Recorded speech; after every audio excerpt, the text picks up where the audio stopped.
Welcome back to Weekend Movie Bros.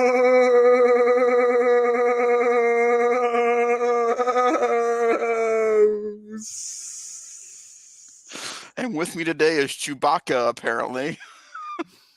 I am. Yep, I'm Jacob. I thought I was Zach. So today, actually, it's reversed. I am No, Zach, no, I'm and Jacob, that's idiot. and that's that. Oh, rude. You're not helping. So rude. It's this way, not this way. It's this way.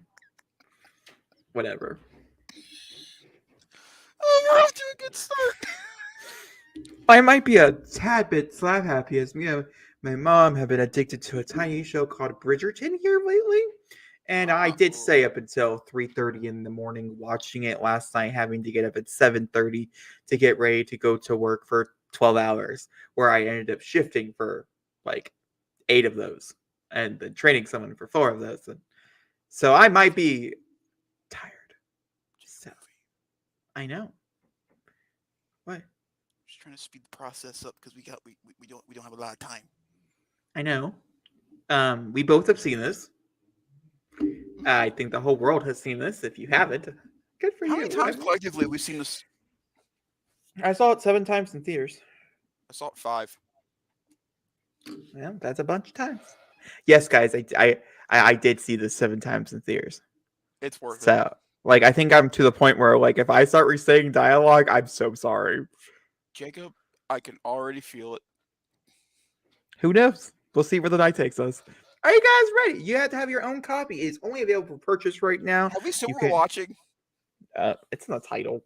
We're watching Spider-Man No Way Home, the movie that also, I don't know if you've seen the thumbnail or not. I specifically chose a photo to embody this movie. I have And not. it's really funny because like you can't see the other two. You can only see the one. And I think it's funny. Because if you know, you know. Like Okay, I hid it without well, hiding now I it. have to go to now I have to go to YouTube and see the thumbnail because I don't know what I don't know what picture you went with. Oh, you'll know. I already know what our thumbnail for the Batman commentary should be. Bruce Wayne's face. The back of the Batmobile. No, it's gonna be Bruce Wayne's face.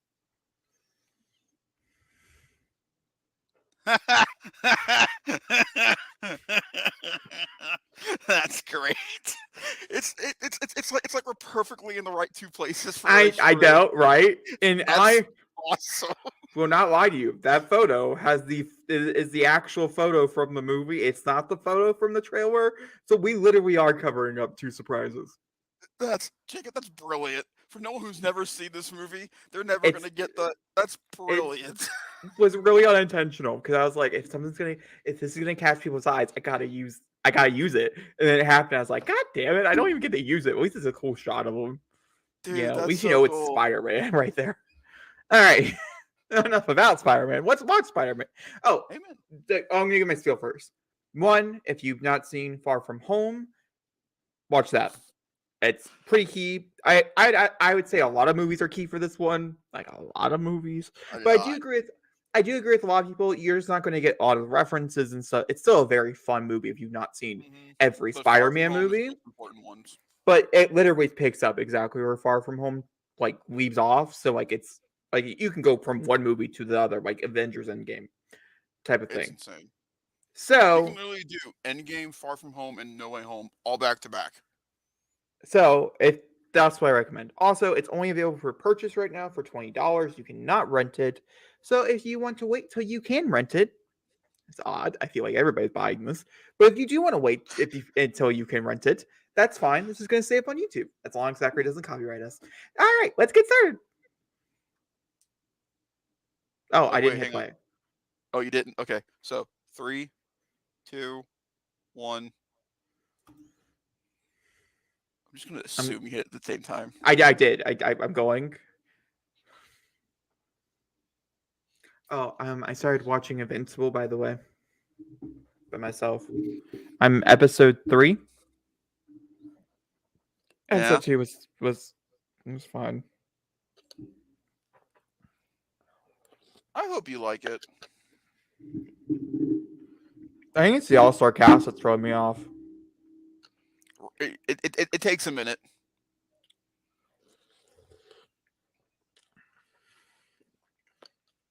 See, like, if you have no context to Far From Home, this is so confusing. Yeah.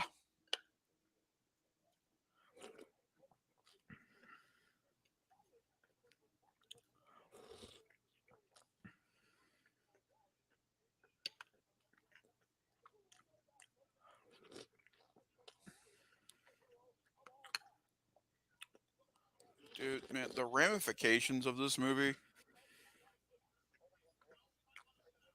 and the fact Well, that the next movie we're getting is even here's the bigger thing. ramifications.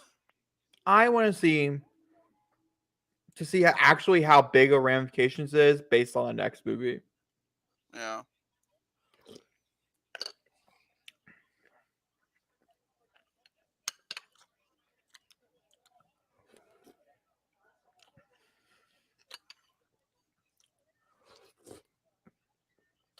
Jacob, how crazy is it that we're watching this right now?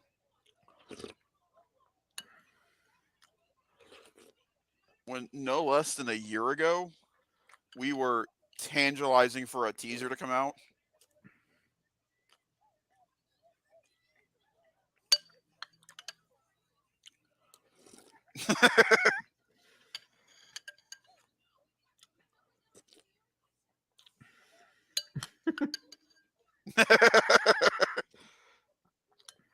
Dude, dude, dude.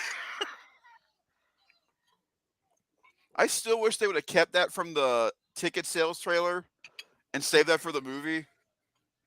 I didn't give away the. I say, if you're gonna give away anything from this, give away the opening. It's fine. By the way, so IGN put out the first 10 minutes of this movie, and in the first 10 minutes, we see somebody, and I'm like, damn, this movie does not take long for it to start kicking. Oh, Flash. By Yeah, the way, okay, did it you know doesn't actually feel like it's as fast as it is, but it's really fast. Like the opening this is. opening moves quickly. Um, did you know there's a DC Easter egg in this movie? There is a shit ton of Easter eggs. I'll send you a video. But did you know about the DC one? It No. involves okay. When it pops up, I'll go. Hey, look at a certain something someone's holding, and you'll know it. By the way, how cool is it that this movie opens with a continuous shot and ends with a continuous shot?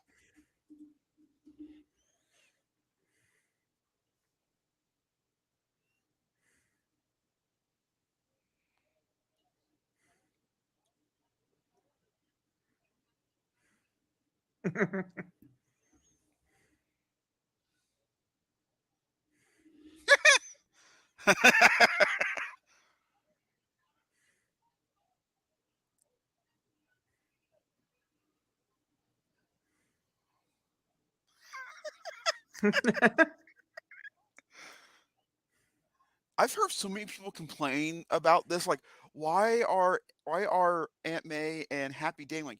Did you not watch Far From Home? Well, in Far From Home, she made it very clear this is like a spring fling, so it's very interesting. Yeah. I did not realize that was the conversation they were having. Watching this with Oh yeah. subtitles Do is you, interesting. do you have subtitles on? Yeah, I have subtitles on too. Very For this much movie, so. I want to hear everything.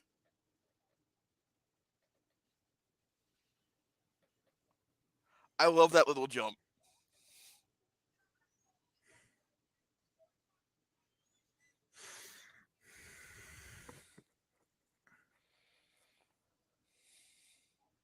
By the way, do you realize as each movie goes on, MJ's voice gets more, high pitchy? Like in Homecoming, she's very like quiet and doesn't say much. By this film, she feels more like MJ. You know, I'm sure that was Zendaya's choice too. it's a Just gonna be beautiful honest. thing because it's just, this movie's so good. He's the one conundrum I still don't get about this movie or Far From Home. He's a conundrum to me. I love his little backdrop, but it's conundrums. Is he Here's a the thing. multiversal character? No, Or is he just a constant in Spider Man? J.K. Simmons is always just there. That's just the moral of the story. He's the Stan Lee of Spider Man. Which makes me sad that he didn't show up in the Andrew Garfield movies. But he did through an email. Yeah, I mean, they didn't really have him, though. It's really funny, though, what they did. He really is just like, he's like, you can't get rid of me. I'm here. I am. Even if I can't be in the movie, I'm here as an email.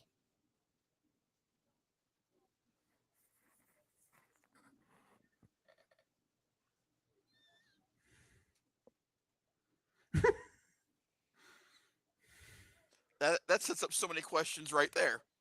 How do they know he's been off world? Why does the Department of Damage Control know that Nick Fury is off world? That's not in their layout. It probably is. Let's get right here.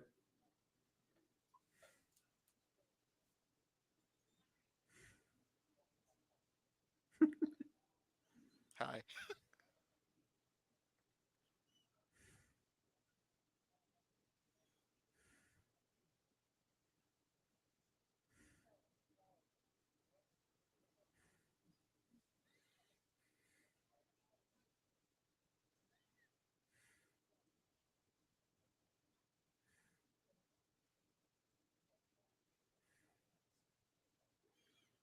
I'm just gonna be honest here. This is just proving my point of Ned being a bad friend, and that's just all I'm gonna say. This whole scene is like the justification I've been waiting for. I do have to agree with a lot of people. Ned is a much better character in this movie. He is probably the best he's been in the entire franchise in this movie. So yes, I do agree. But he's a horrible friend here.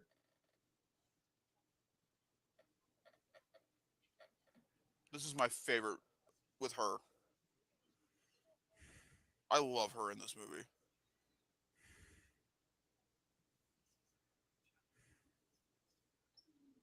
Prick.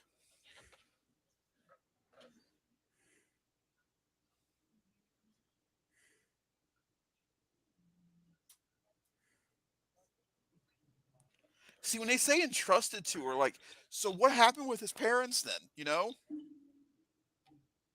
Makes you wonder. Well, here's the thing: we never really explored Peter's family outside of like Aunt May and stuff. I was really hoping, and sometimes we'd hear who he's talking to. I really wish we would have.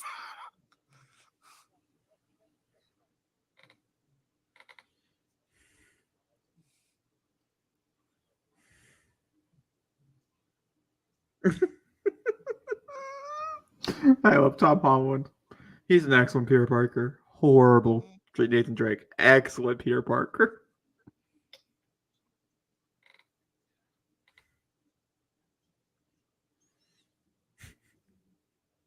No, no, no.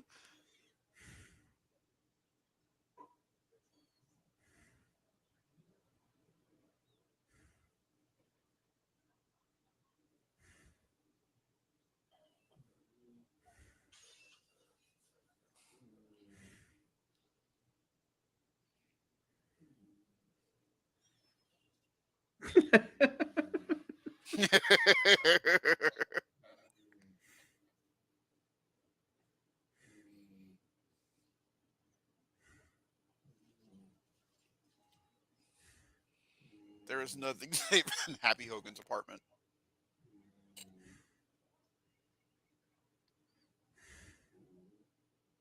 How did May know how to deactivate the alarm system? Because they've been having sex, Zachary. They were in a spring fling. I mean, she admits it. She's like, yeah, we were a Like part of Donkey it. Kong Jr.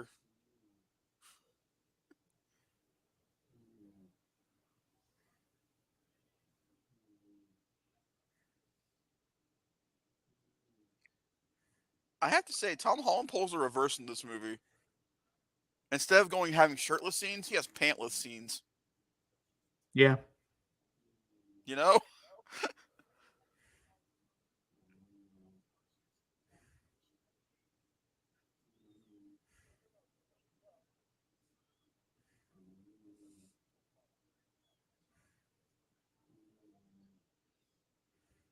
That's got to be like an actual video chat they're doing.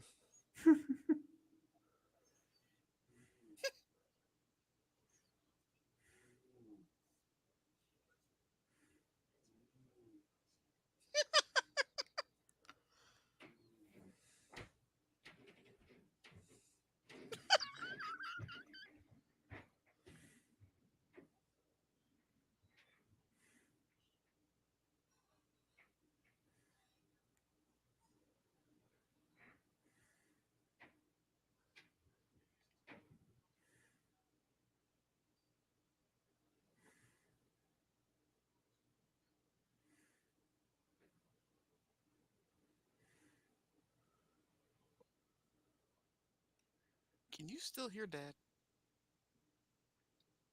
No. Okay. Now I can just hear you and the movie. You can hear the movie. Yes, Zachary, I'm Oh, watching the movie. enunciate. I figured you would just understand. We're doing a movie commentary to Spider-Man.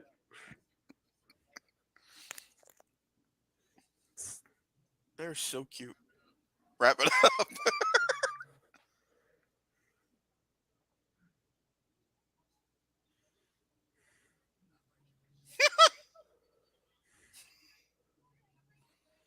Okay, here's the DC Easter egg. It's in here.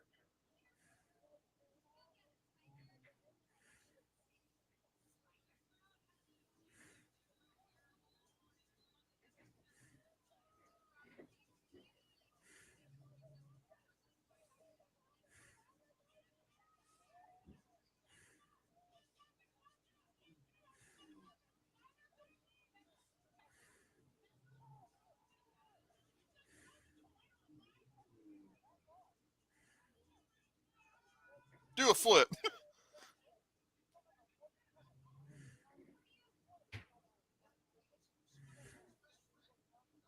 Oh, You see his book? it probably is. You're correct, but like, I mean, No, John Watts came out and said that's her way of going, hey, look what we're doing.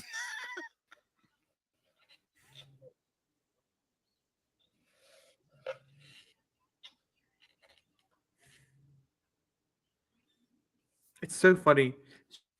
She had such a big role in the first two movies, and in I this movie, she's know. like a no character.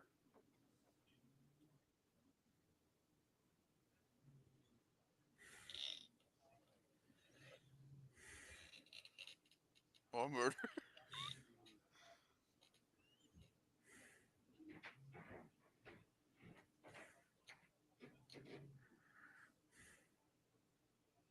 I can't wait to see the deleted scenes.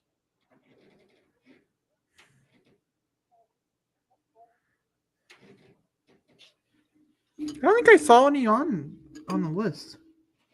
No, there are.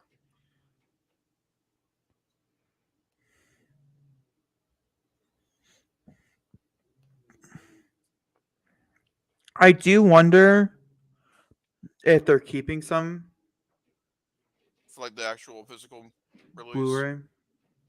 which I'm getting.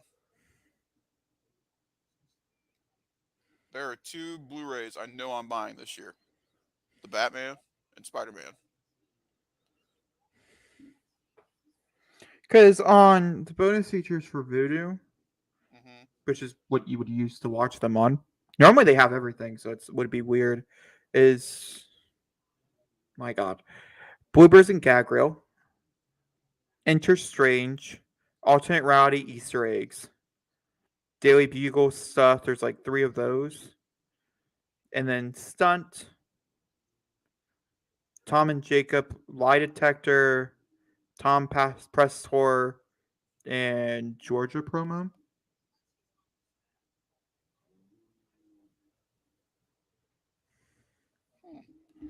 Oh, can see. Wicked Crime.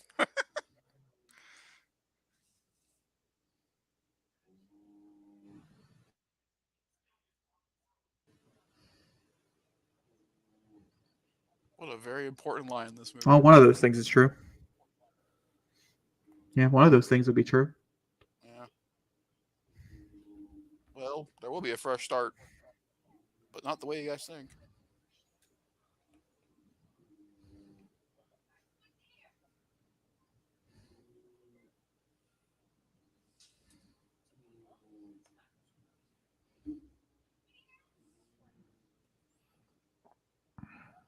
I love that every time we come in,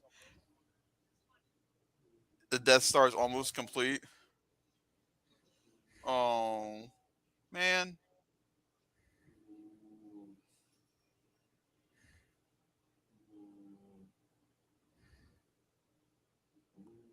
there's no way that Peter and Peter show up an hour in. There's no way. An hour and 20 minutes. I'm gonna double. That's insane. There's Yeah. so much movie after that happens.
In that moment, Flash realized how much of a dick he was.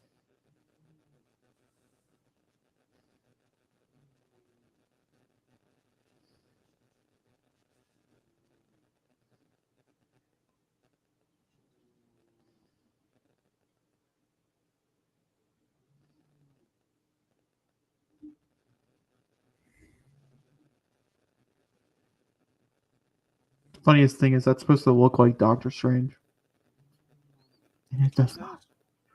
I mean, I think it's pushing it just a little bit, but like, I don't think it's supposed to look like Doctor Strange. It's just, conveniently, it's a duck that looks like him.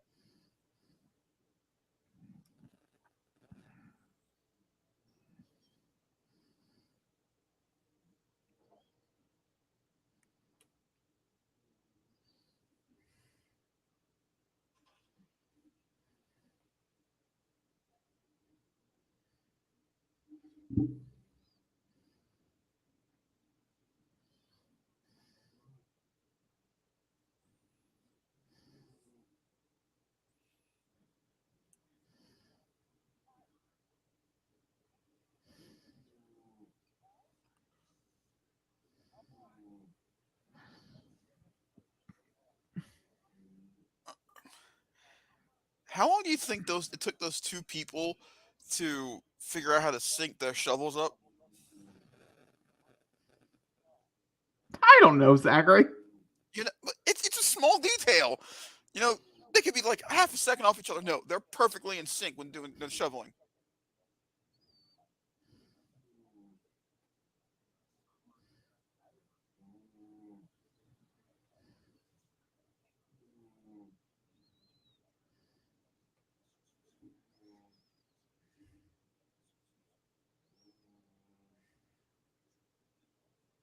Technicality.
Benedict Cumberbatch is so good in this role.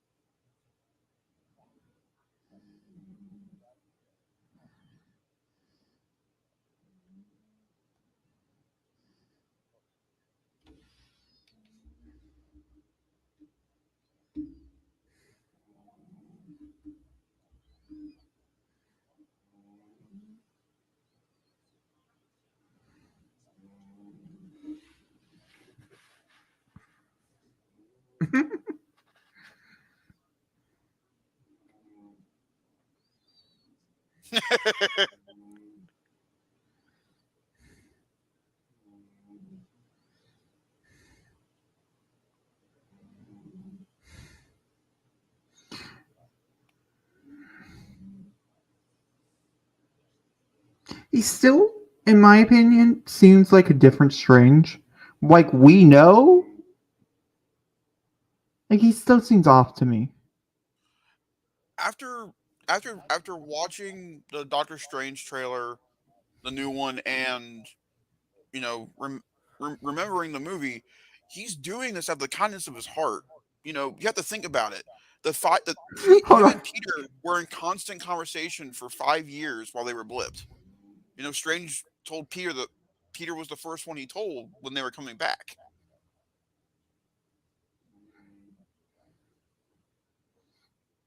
You know what the funniest thing about that is? That means him being nice is strange to me.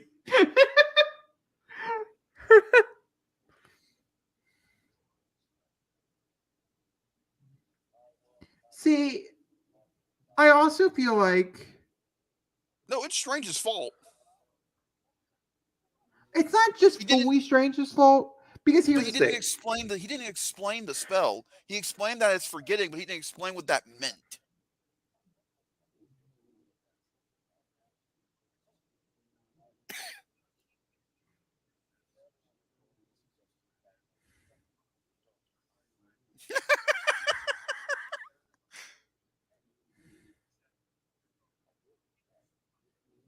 Yeah, like it's both. What is a Ned? It's both their fault. Because Yeah, his response is also not wrong. Like he should have, instead of going to witchcraft, going to like to talk to them. You know what I mean? to to talk to them. What do you To mean? talk to the people like who denied them to Before he going made into this college. decision, Yeah, before he came here. because honestly, he could have done what he did already with Ned and MJ and just revealed, "Hey, I'm Spider-Man," and No, been left alone.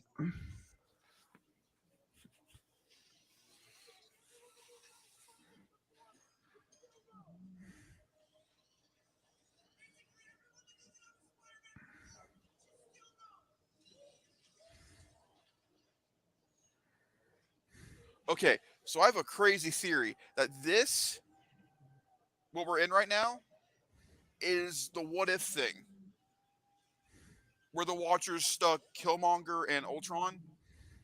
That's what that well, purple hue is. well, I mean, it would make sense because at the end of the movie, that's where they're Yeah, at. Yeah. yeah. And so if you when you so in Doctor Strange in the Multiverse of Madness, when we see evil evil Strange, or if we see the what if Strange, it would be because after this moment he was able to slip through. Yeah, I feel I still. I mean, You don't yes, think anything has to do I with this? I'm not saying that.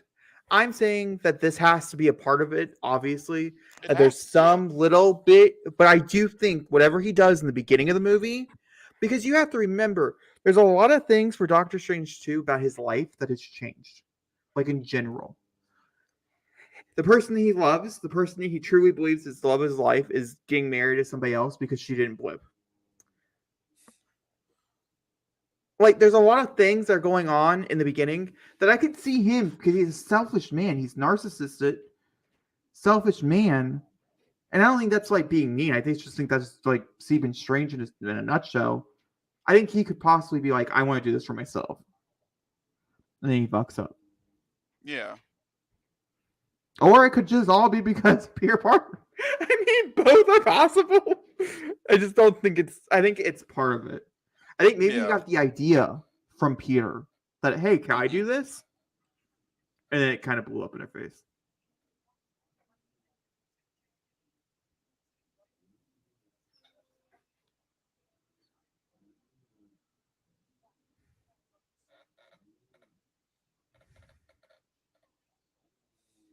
You know what the best part about this is? Flash never got those swings. Well, he decided on being his best friend instead, which is honestly kind of cuter. Yeah. But I found that very funny. He was asking for swings, when in reality, he's never going to get those swings. Like, for instance, we're 30 minutes in. There's no way. I love that. I love that. I love that. I love the fact that this movie deconstructs what we've known about this Spider-Man from the get-go.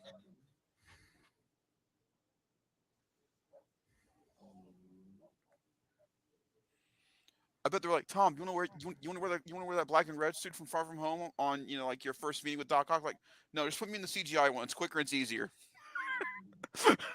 Saves us And, time. and the effect scene's like, are you sure you don't want to wear the other suit? The other one's practical, Tom. Yes, the other one will get us there quicker. Okay. By the way, don't you love the fact that when these teasers were coming out, everybody just assumed that this was Miles' mom?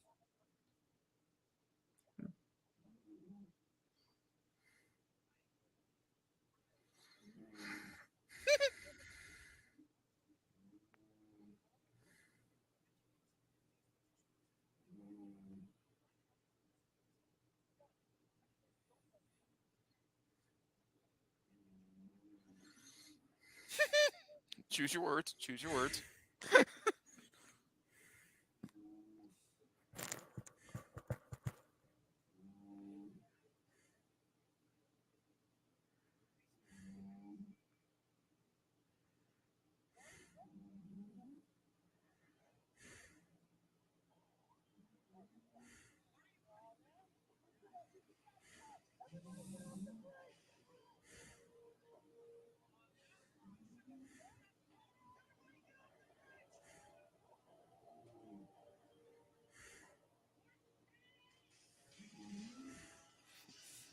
Well, that guy's not getting a tip from my Lyft ride.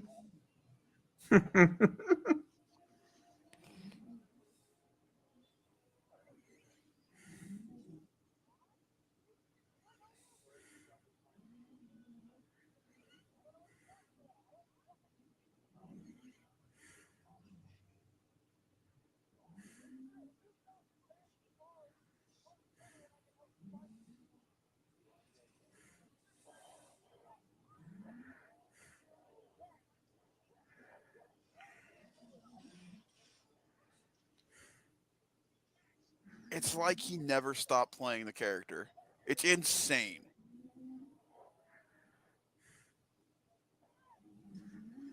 I love this reference to Amazing Spider-Man. That's awesome.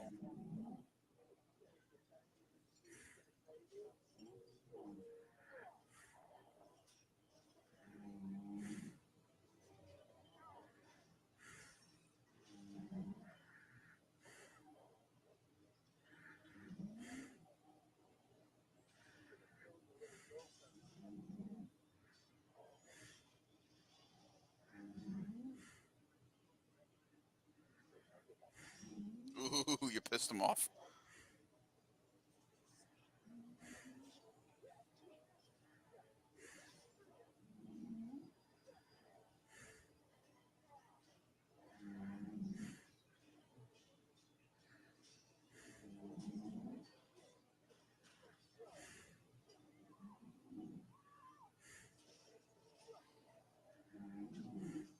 You know what's crazy? Of all the villains in this movie, the only one that Tom doesn't have a legit one-on-one fight with in the entire film is Lizard. Is what? Is Lizard. He has a one-on-one fight with Doc Ock, a one-on-one fight with Electro and Sandman, and a one-on-one fight with Green Goblin, but nothing with Lizard. Yeah, to be fair with you, the lizard itself But there's elements that are important to the story with him. But in reality, he felt very much, Tacked on. yeah.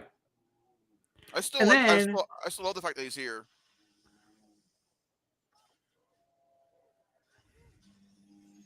Well, I mean, besides, I mean, think about it. They have two from Raimi and well, like my thing three. is like if you're going to do it, then you're probably going to do it because of the fact that you're going to do the Sinister Six, but there's Yeah, not actually six of them. So if you don't have enough time to do like a fight or do something like important with him, yeah. then maybe I don't know, do four instead or something. I don't know. The He's only funny scene I though. can. He's here for like comedic He's for relief. comedy, and he's really funny. Yeah.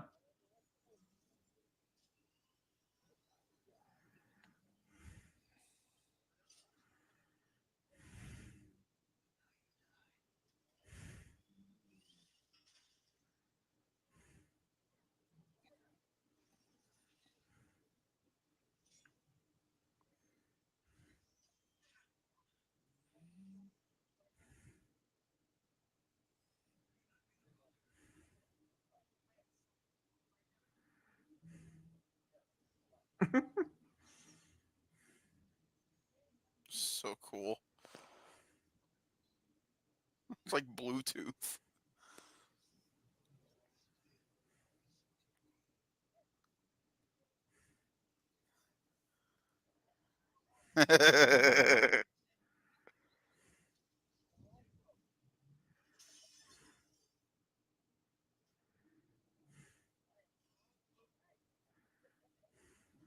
This is such a Spider-Man thing. I love it.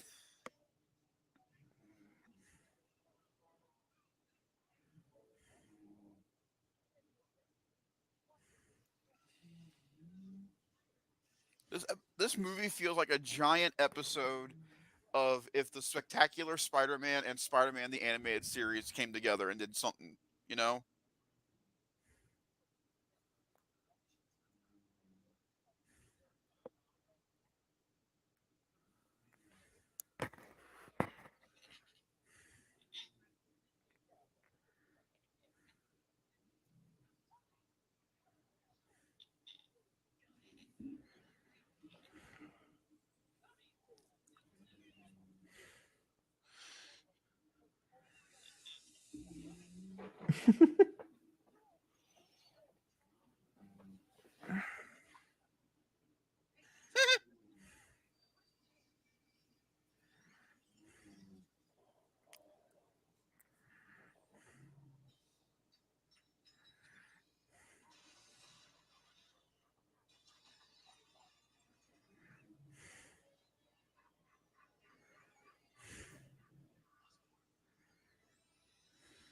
See that's the other caveat with with trying to have as many villains as they do.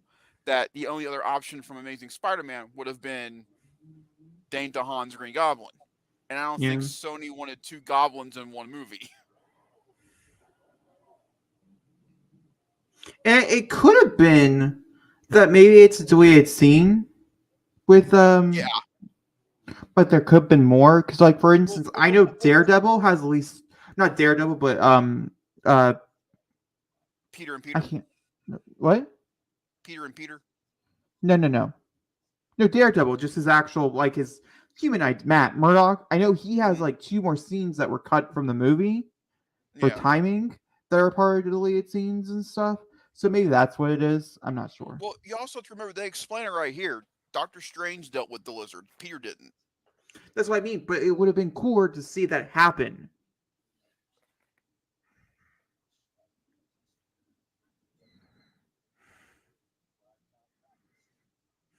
It really makes you wonder about Far From Home. Was Mysterio telling the truth? Was he from a different multiverse and just wanted to deal with Peter Parker?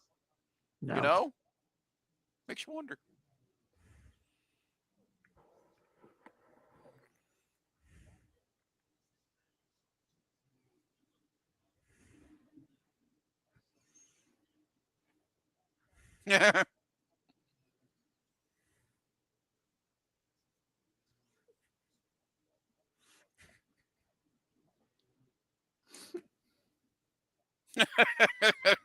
He sounds jolly.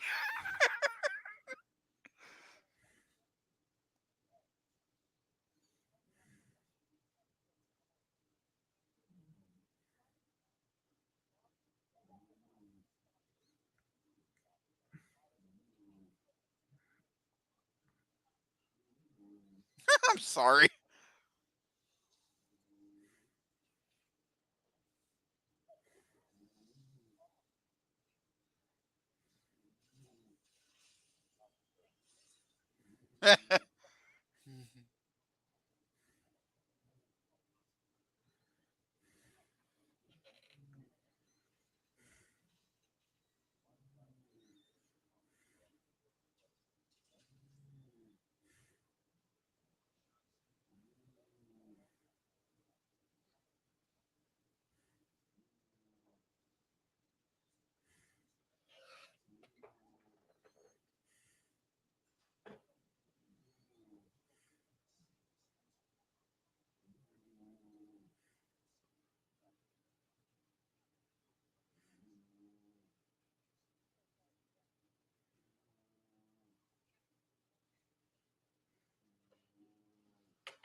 That line works so much better in the movie than it does in the trailers.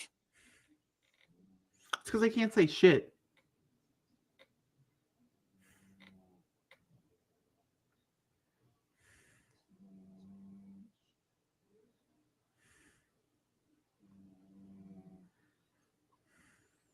Laura Croft's second home. I do love how it's always dripping water. Man, Also, every superhero movie we watch involves rain. look out for updated VFX shots and stuff because they were updating VFX shots all the way up until mid The January. main one I'm looking for is Goblin in a certain moment Yeah, mid where January, they all the way up changed to it. mid January. Yeah. So do keep an eye out for them. As like, I I'm am. pretty sure the water dripping was not a part of the version we saw. I saw it theirs. At least not the first time. I don't remember that. You know, after the sixth view, they all just kind of blend together for you. Truly though, like seriously. A torture rack, but it's also a torture rack.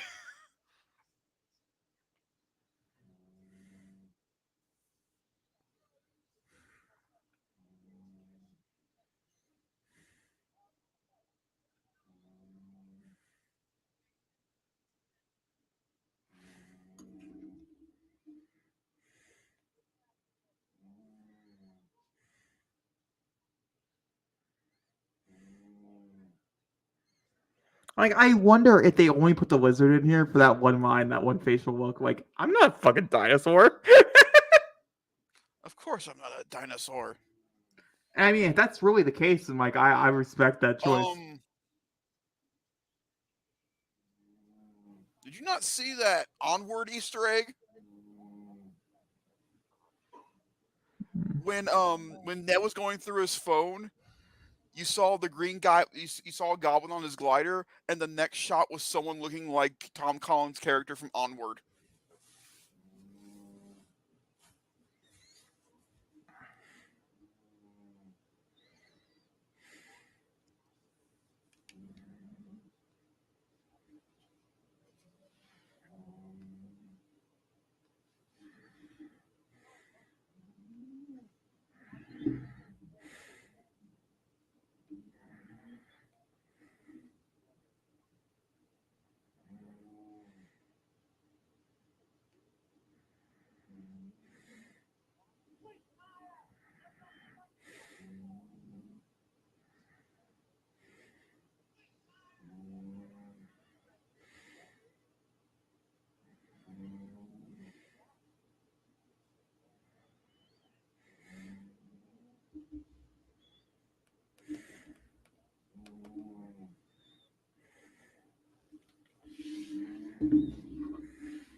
Goddamn cinematography. I know. Again, Michael Giacchino score. I think the guy who did Batman cinematography, I think, did this movie. So again, we are spoiled. I tell you, I could be wrong.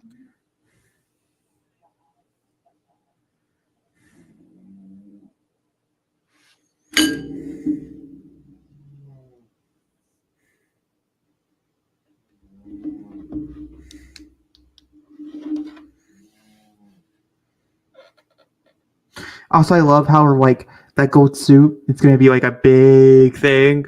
Like It's just the suit reversed. like they got a brand new one, and if you look close enough, you can totally tell that's the suit reversed.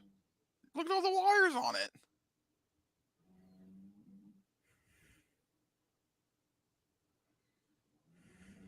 And if you realize in the trailers, they hit all the wires on the suit. Well, even in the game, it's a No, you can flat see. suit. It, No, no, the no, you can see wire. the. You can see the wires on the suit. Hmm. If you zoom in on it,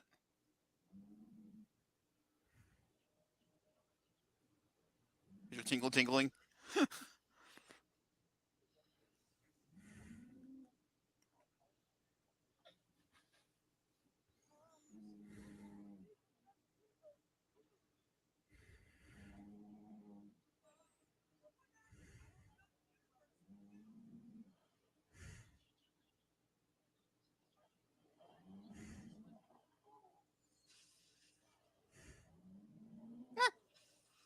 Tree.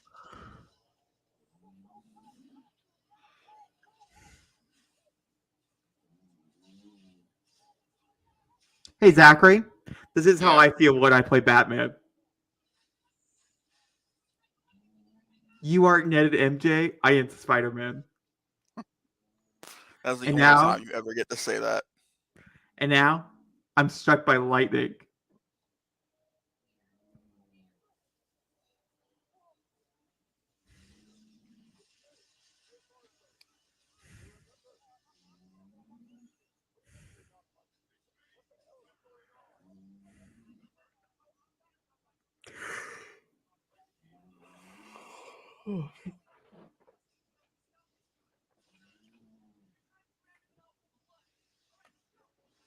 I love that. I love the fact that the first time we see Flint, he's not trying to kill anybody. He's just like, you helped me the last time, buddy.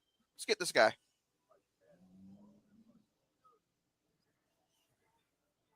See, okay. There's so many things about the scene that I like, and then Electro's in the middle of it, and I don't like Electro in this movie. Like, I really like that this right here feels very Spider-Man-y. Yeah.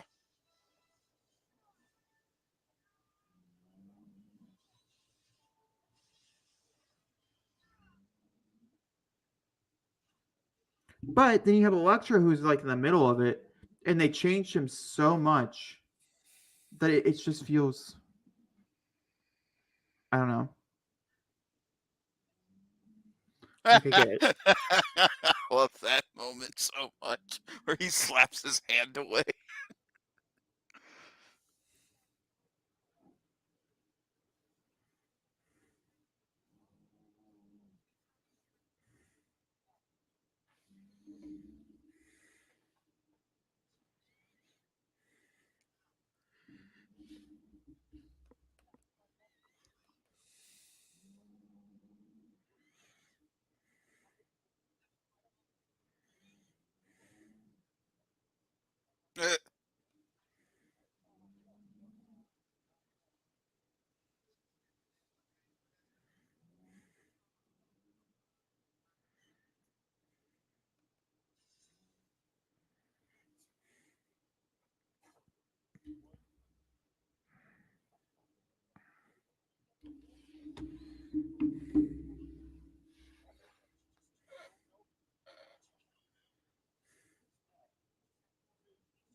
It's also interesting that like Amazing Spider-Man villains are very typical atypical villains.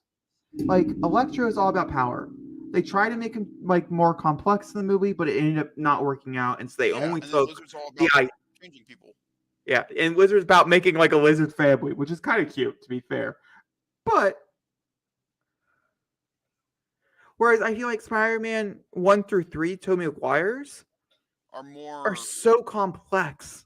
There's so All many three of them layers. are. Yeah, beyond layers. And maybe that's why they don't really fit in because they're underwritten.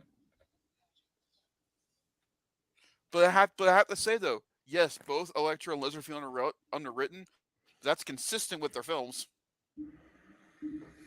Hmm? No, that's what I mean. That's Yes, what I mean. I'm they're not talking about this consistent though. movie. Yeah, but not really. I mean, Lizard is, but Electro's consistent. Electro is not. Electro is a completely different character. We also have to remember this Electro's been in the grid since the end of the Amazing Spider-Man No, 2. com- he's a completely different character. I'm gonna stand by this until, well, I guess forever. To be fair, everybody else feels very much like, damn, he looks so young there.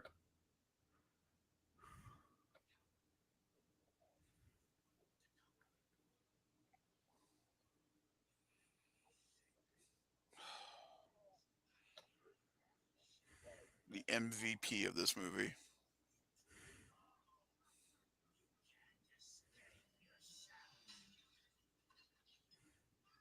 Like literally, everybody else feels exactly the same. It's insane. Which good for them. I'm not like complaining. I'm just saying it's a very obvious, like, okay, And type of that's thing. why to you Electro stands out the most because everybody else is so consistent Yep. that he's not. It's exactly the problem. He's like a glowing red, like, what did you do? Like, I didn't like Electro in Amazing Spider-Man 2, for sure. But I at least liked the consistency, even if I didn't like him there.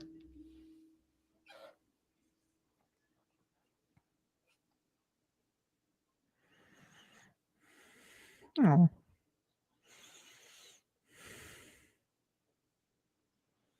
It's so insane how much Willem Dafoe in the almost 20 years it's been since the first movie, how consistent he still is this character. I think it just, I mean, I know Willem Dafoe is a great actor. I've seen enough of his movies to know that he's a great actor. But I think this is just one of those movies again where it's just like, yeah, It he's still shows. By the way, how sad is that? How sad is that line? The the fact whole that thing. he died and still thinks Harry's alive.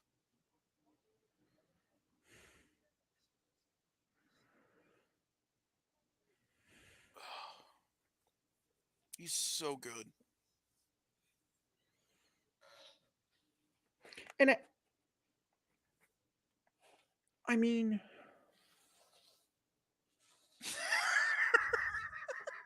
I love him in the background. I'll take that donut, thank you.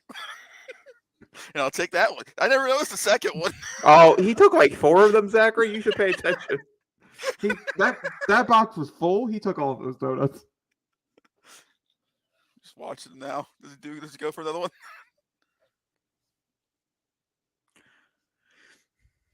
Like, there's so much, like, he plays it in a way, and I think Alfred Molina does the same exact thing for sure.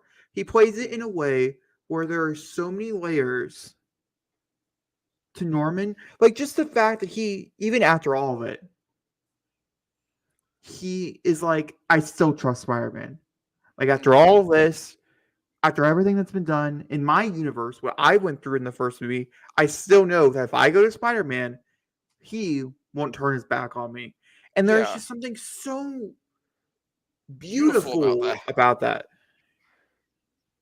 Like as soon as Doc makes the turn, he, it's like nothing changed. It's like it's the consistency from the end of Spider-Man 2, where he it's just it's so And that's why Toby and Andrew are not just. I mean, yes, it's fan service for sure, but it's fan service done right, where the characters didn't change, like they're consistent to when we saw them last.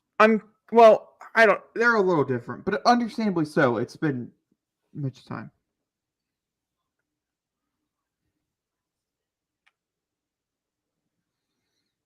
I love his reaction to that. Because the last time this Norman Osborn saw Mary Jane, he was holding her neck above a bridge. Another Ned Leeds. For everybody's sake, Ned, no. There has to be, because of Hobgoblin. There has to be another universe where he's Hobgoblin. There's a lot of things saying that's where he's headed. I mean, why else would keep Ned? At this point now, because he forgot him. Why else? Unless they're planning on, unless you're gonna make him evil. Dude, how nuts would that be? Well, here's the thing: they could find out that they knew who Peter Parker was, and him getting really mad about it, saying, "Oh, this is how you treat a friend," and then what would be more devastating is that Ned found out first, but instead Peter tells MJ, and that's how. Yeah, that's what I mean. And he's a selfish person. That I could totally see this happening. And maybe that's how they unfortunately do a switch with Gwen, and Ned ends up killing MJ. No. Which leads to Peter having to ultimately kill his best friend, which leads to the symbiote. That could be something. I love this. Oh my, it's so cool. Oh.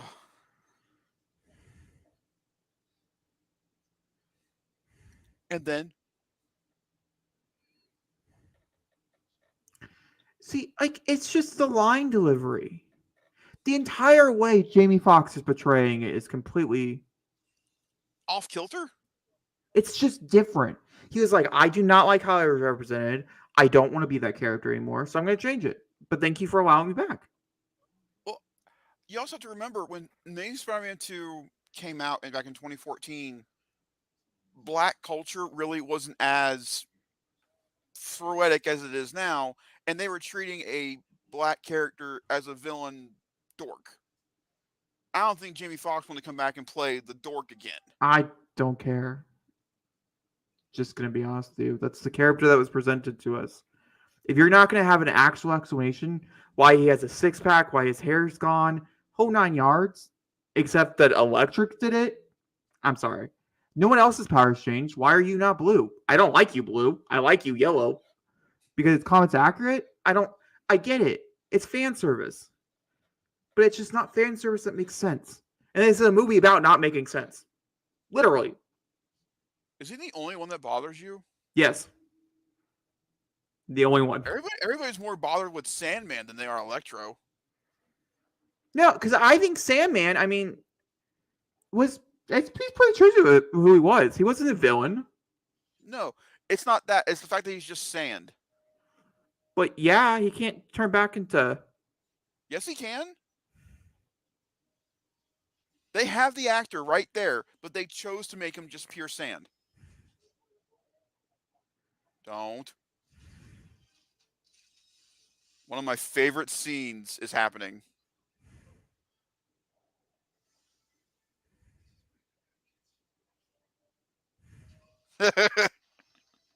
Sammy was like, I'm going to take the opportunity. Yep, right here.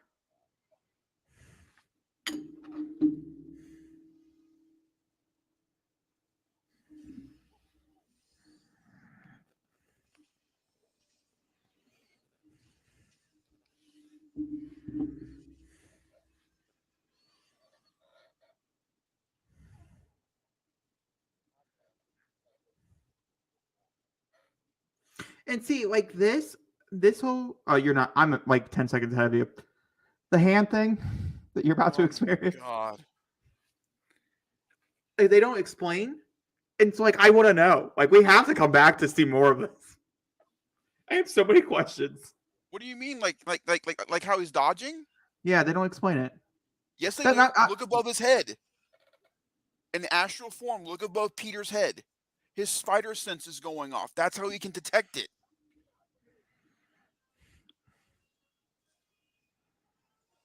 It's very, very, very faint, but you can see the lines above his head for the spider sense. I'll have to go back. I don't. I'll have to go back. I can't obviously go back right now. Oh my god. Giacchino, man, you are doing too good.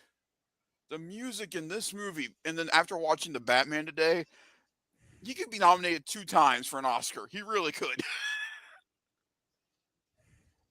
The scores in these movies are so good.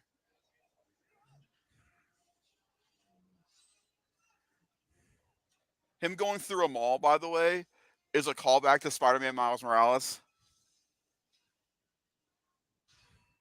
Because of the opening of the game when you go through the Yeah. mall to fight Rhino, which I thought was awesome. This looks a lot better than the first time I saw it.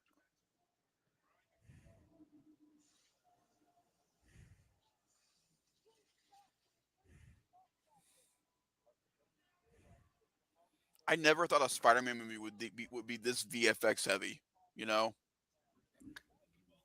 Mm. to this extent. Like, I mean, all Spider-Man films are VFX heavy, but not to this extent.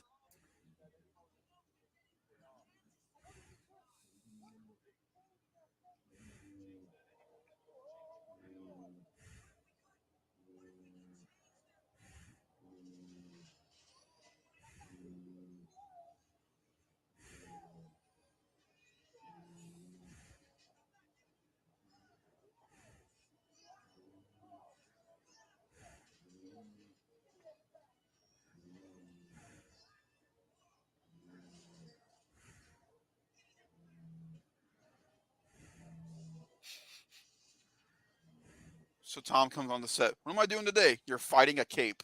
Cool. It was on my bucket list. Oh my god, dude. This is one of the best Doctor Strange scenes ever, and it's a Spider-Man movie.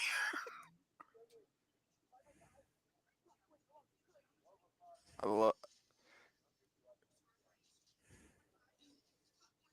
He is so Spider-Man. I love it, man. I love it.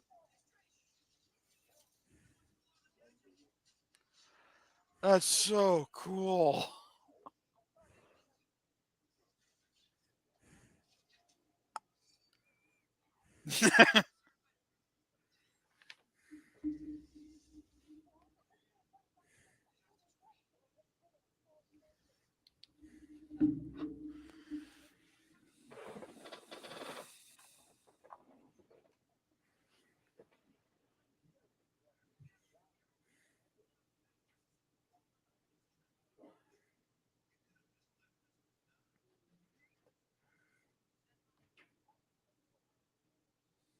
By the way, is it just me or the color is really popping?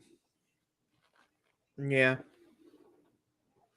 Like his red on the suit is really popping right now. Not even in theater was it this bright. Something of a scientist myself. I love the way they were able to work that into the movie. That's awesome.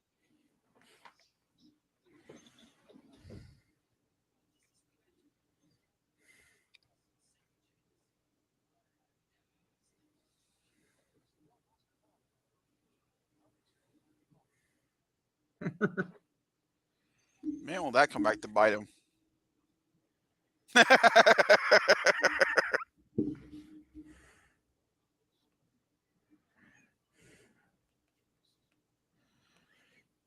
The lizard looks great. Whether he's important in the movie or not, he looks infinitely better than he did in Amazing Spider-Man. I wish his snout was out a little bit more, but that's a pet peeve. And wearing a scientist coat, but again, just a pet peeve. Yeah, I don't. I think for the wizard's sake, like if we're discussing Amazing Spider-Man 2 villains, I think if they would have allowed him to have more scenes, maybe we could actually have seen the layered character that was in Amazing Spider-Man. Because it Because wasn't he's like great in this. the Amazing Spider-Man. like there's elements and there's layers to that performance and stuff. Hmm. Dumbing it down to I want to make lizard people. It's funny, like it's true. Like you're not wrong, but like there's a lot more to There that is. than. But the difference is that like he still is very true. Like yes, it's a dumber version, but it's I can still see like Doctor O'Connor's in that. Yeah. Whereas the other,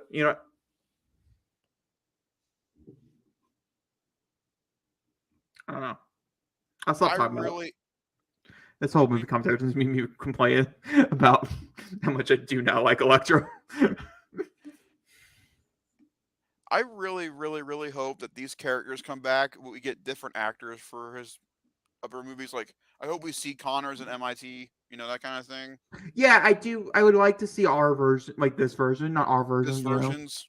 This versions of it. Yeah, Tom Holland's version. Yeah, I would love a Norman Osborn in this universe just to see how much it would change. Well, technically, in one version of this movie, that's what it was.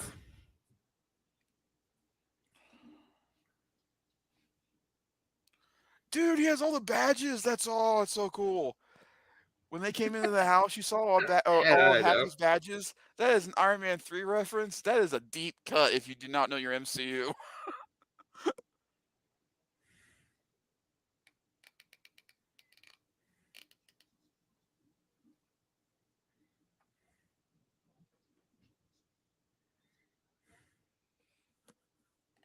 Where'd you come from?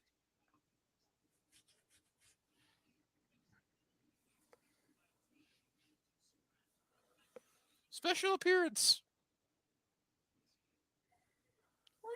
Hey, where'd you come from, sweetie? Huh?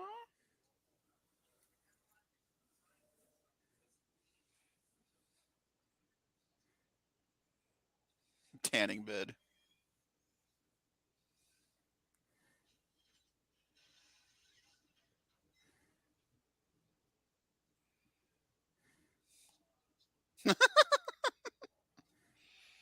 But again, they regulate Lizard to a truck.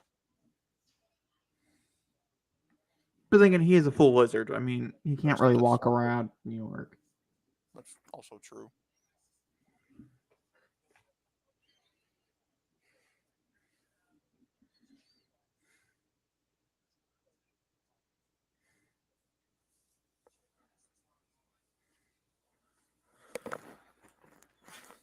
Oh, I'm sorry.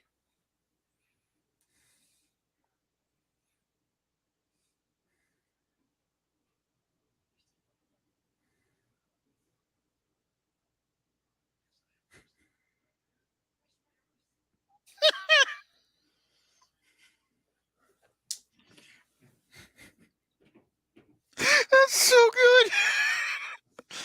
I got the biggest chuckle in my theater the first time I saw this movie. Honestly, I feel like if anybody but Marissa Tomei had delivered that line, it would have been really bad. But because she delivered it with such But here's the sincerity, thing. But here's like the thing. We get a great line after another great line because of what he says to Sandman. Well, don't fall in a pit.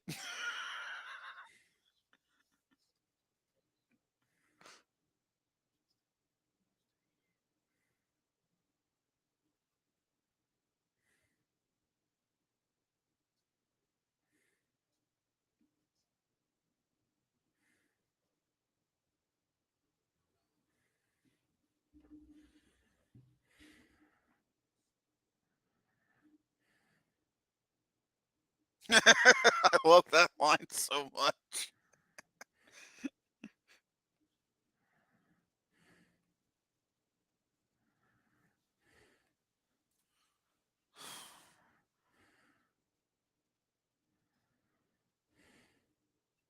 I love how committed Willem Dafoe is to this idea so much.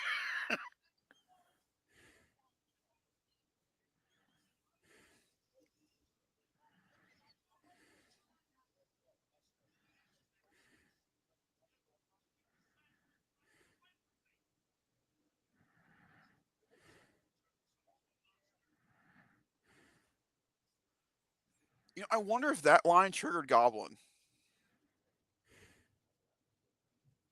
You know, Yeah, I'm sure it is.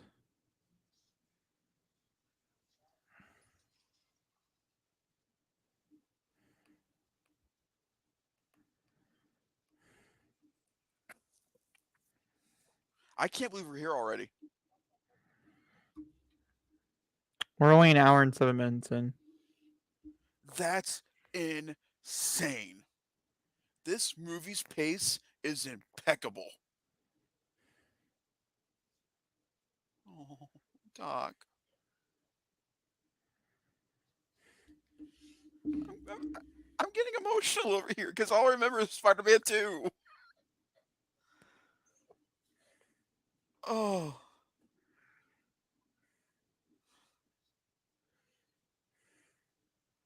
No, it's this next line. It's what their conversation that they have, Norman and um Dr. Ock. Doc Ock. Yeah. It's just. I just like how organic the suits are in this movie. Like they are upgraded, but they're organic. It doesn't feel like tacky or anything. Like, here's a new one with a shiny new emblem. Yeah. And calling him Dear Boy, like that is something he only calls Tobey Maguire's Peter Parker. But calling him Dear Boy, man, that is a gratitude that you will never be able to understand from a Spider-Man's point of view. It's just, ugh. Listen, I may not like the Raimi movies as much as I used to, but the villains, man, are just top notch. It's this conversation. Right here. Yep. The no more darker half. That's what it does.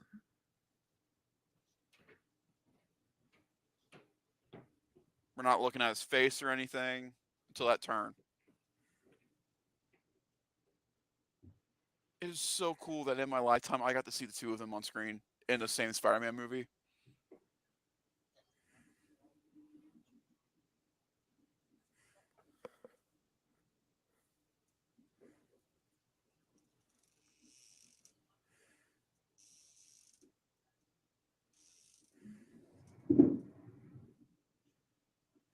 Shush. Are these your Legos? That would be a question to me. By the way, it hurts me that in the first Spider-Man movie and in the third one, that Death Star doesn't make it. Is it a symbolism? One would think so. No. Oh my god, I get the reference. Two Death Stars got destroyed. John Watts, you are a brilliant man.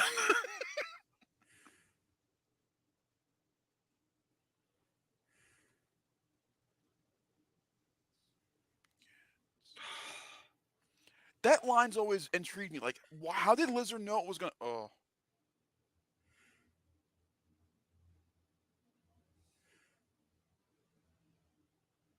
Oh my gosh.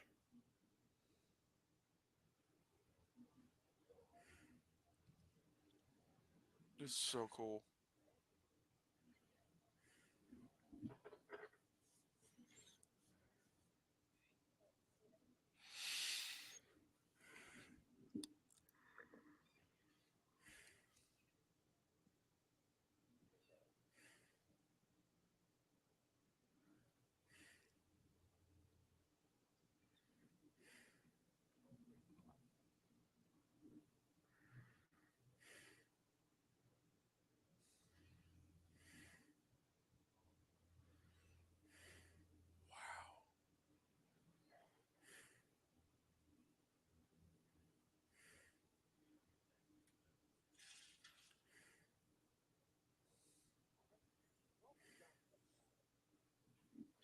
Look, can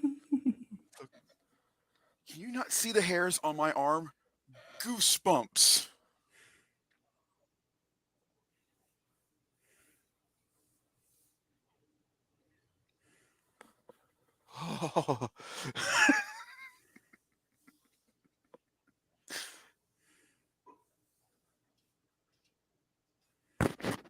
All my hair is risen.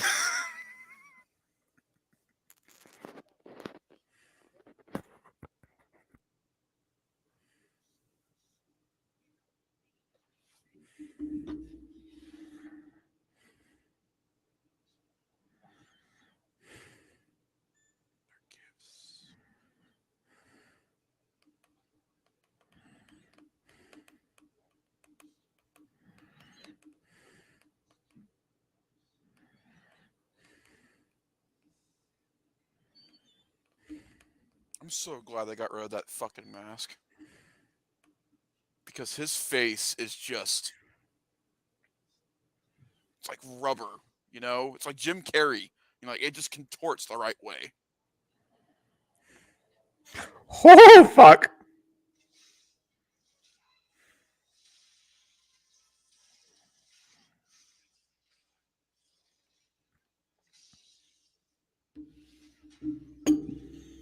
And I They love the changed fact the design for Electro. It's much more brighter. all the colors are more brighter. Because when you look Like at Spidey's suit, it's more blue than black now. like Electro, it's very.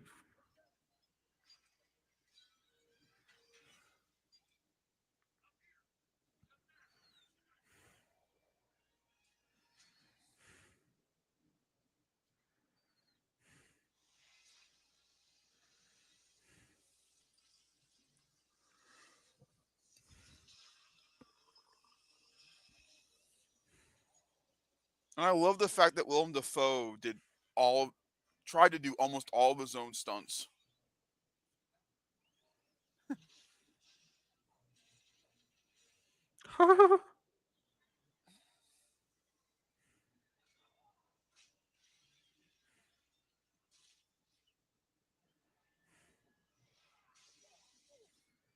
I think of everybody performance wise from this film.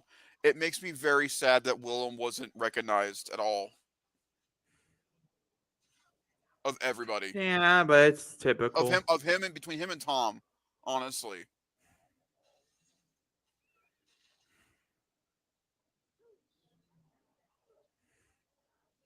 I Yeah, I cannot wait to know. see. What? No, you go. I interrupted you. I'm sorry. No, no, no. It's okay. I can say my thing afterwards. I cannot wait to see Willem in the Northman. What? Oh, William and Norseman. Yeah, Yeah. I can't wait till Tom can do.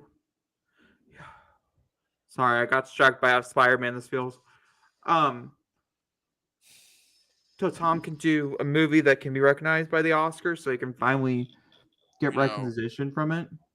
because he is so good in this movie.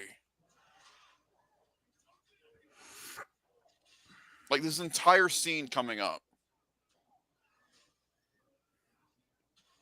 all three of the performers in this upcoming scene, it's insane.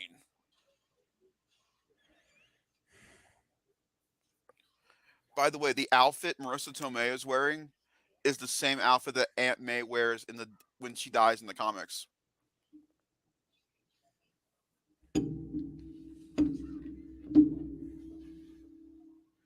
So this is the one inconsistency that I don't get. Unless Goblin made sure that the cure that they made didn't work on him, why does the one that Maguire uses work on him? Well, because McGuire might know what's the actual problem.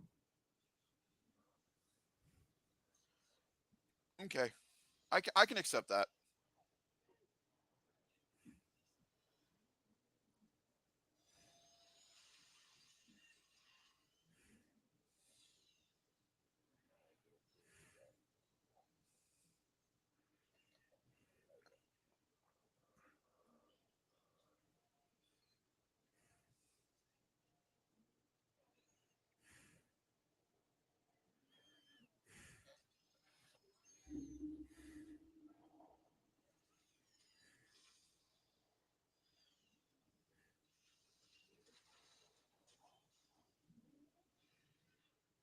Again, also mad respect to Defoe for never taking that suit off. Like he could have been like, I only want to be in the suit for so long. We can change it around a little bit. He's in that cruddy old rubber suit the entire movie. I I like that consistency. You're right.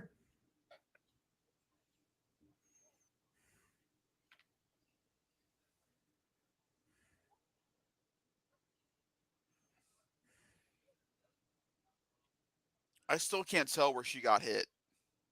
The stomach, in the back. Well, the blood comes from her head Well, she also probably hit her head when she really fell. hard. Yeah.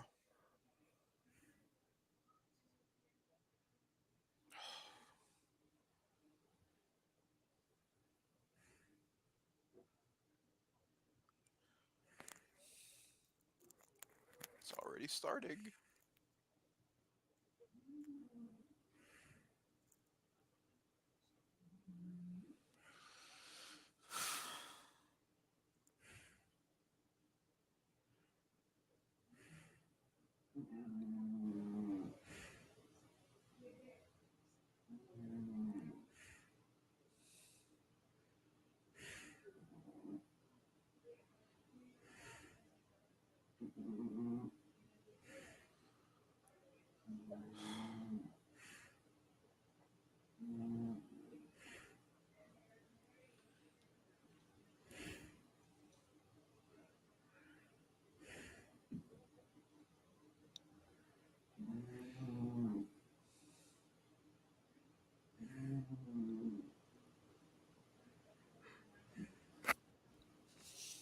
I'm yawning because I'm tired.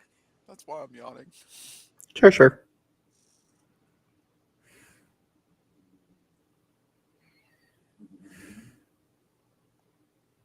Okay, it was her. It was her back.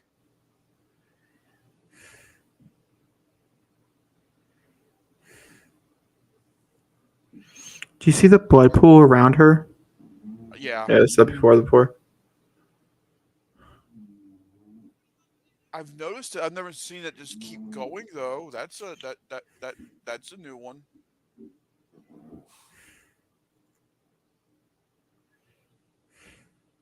I guess that's one way to get around the PA rating. Is the VFX aren't done yet. Continues to add more blood. Sorry, just trying to make light of the sad situation. Oh, not gonna work.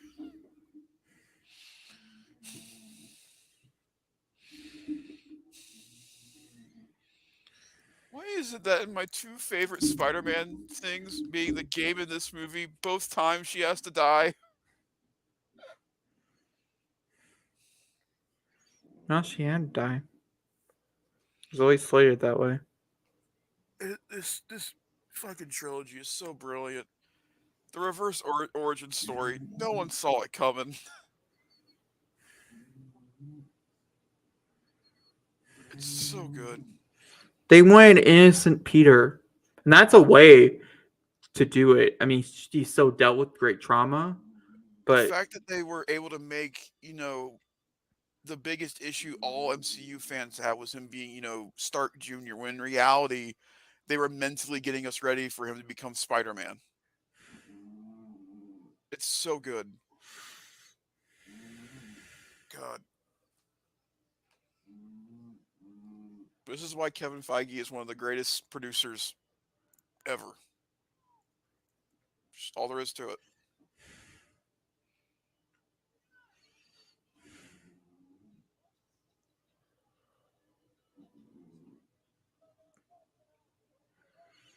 God, that reminds me of the Logan scene. Oh. Oh.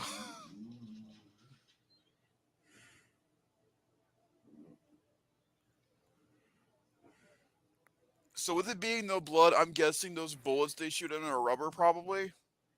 I'm thinking. Because he's not like damaged that extently when we get to the final fight. So I'm guessing the rubber bullets maybe just to not kill him. But this is my yeah, maybe. favorite. This image.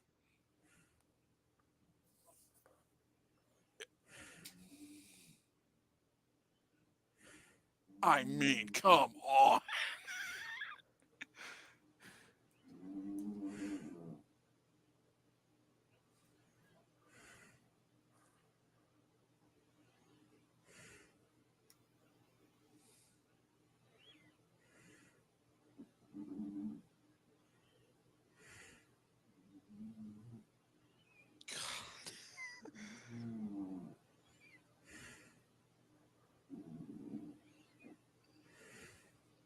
Just the facial edge.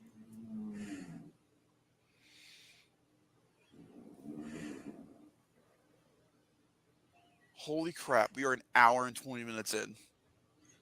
I told you I wasn't lying. That is insane. That means I did not realize they were in this movie for that long. I know it doesn't feel that long, but That doesn't feel that at all.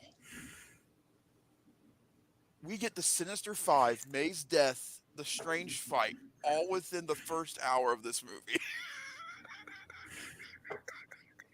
They do a lot.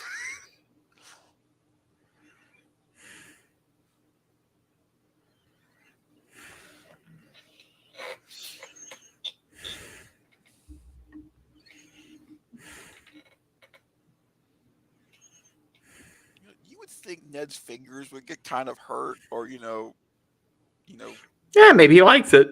You never know.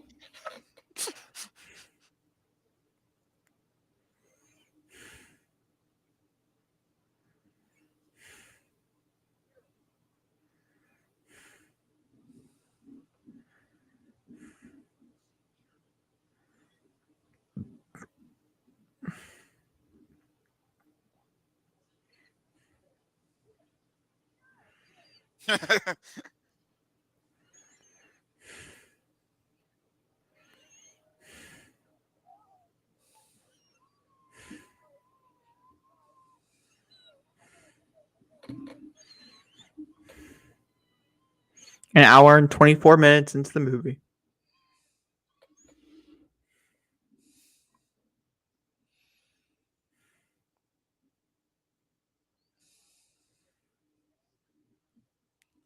I'm Spider-Man.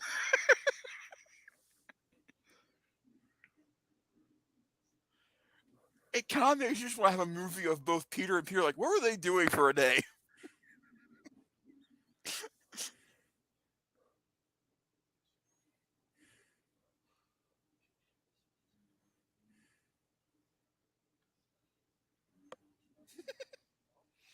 He's such a nerd.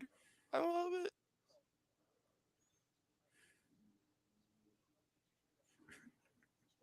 Shut up.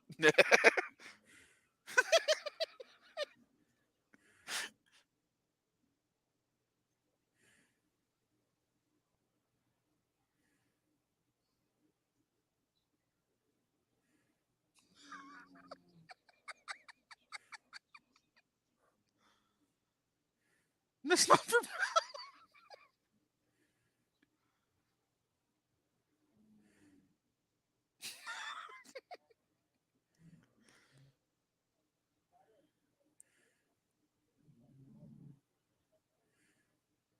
No.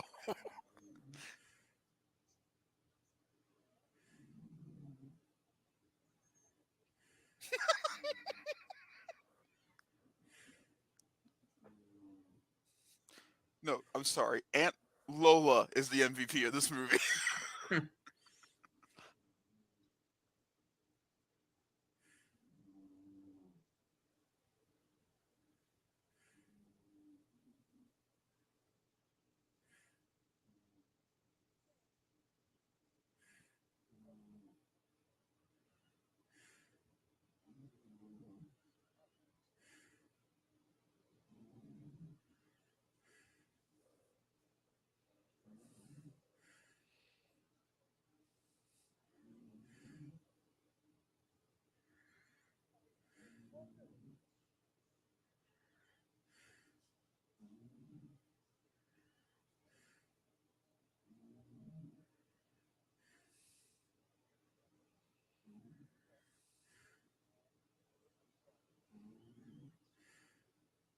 This is the moment where I cried in the theater for the first time. It wasn't.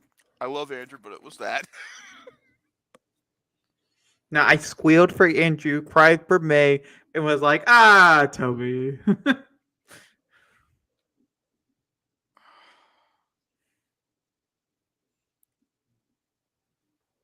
I want to dissect what he's talking about here. Like, how does he know MJ and Ned? How does he know that? This is a wise Peter Parker.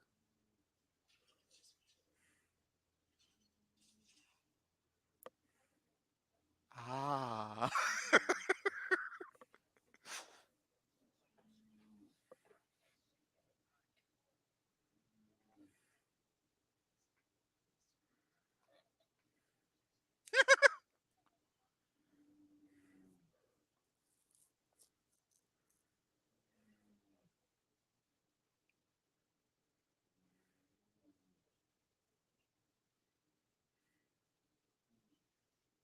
Nice, that's love. I forgot that was. I'll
be right back. I gotta close my door.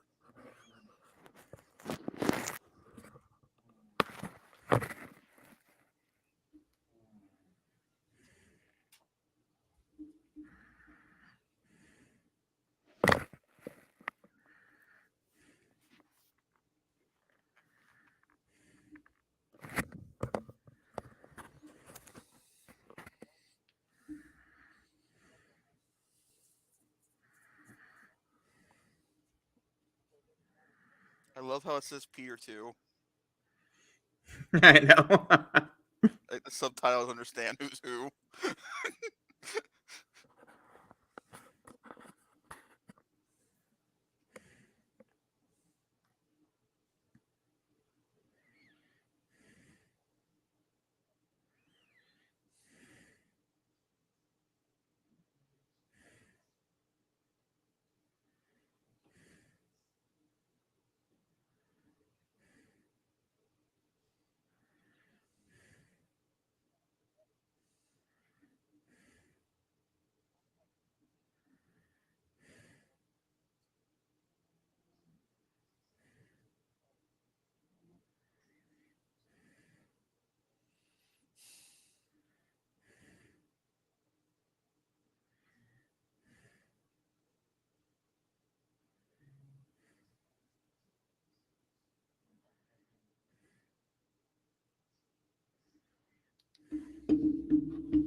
know we're supposed to be commentating to you people, but we're just so engrossed with what's going on right now.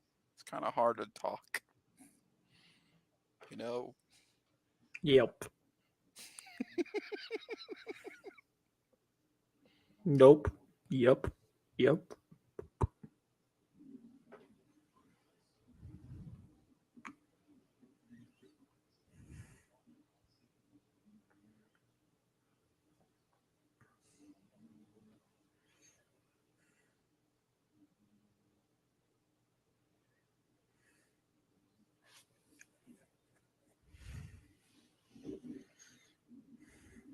I don't know.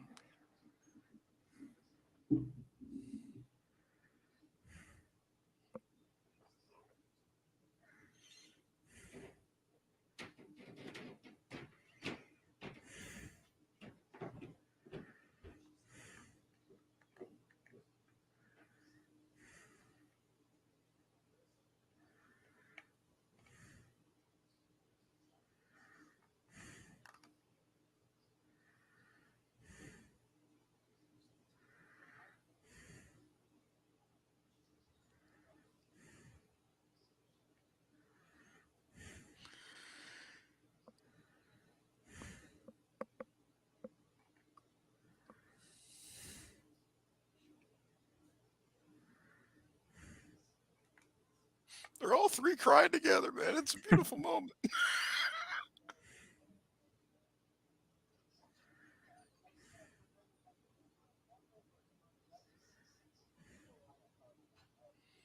I love the fact he wouldn't say his name.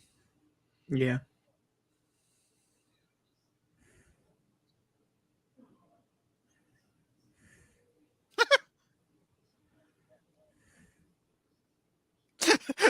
He's like, is there a big kick here or something?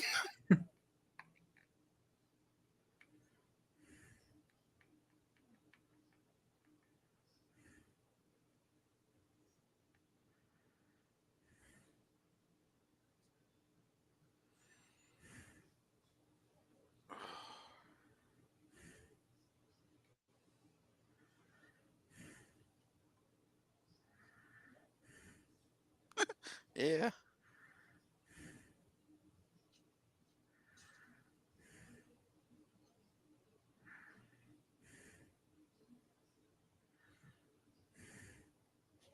Also, Tobey Maguire's Peter Parker being a scientist, pretty cool.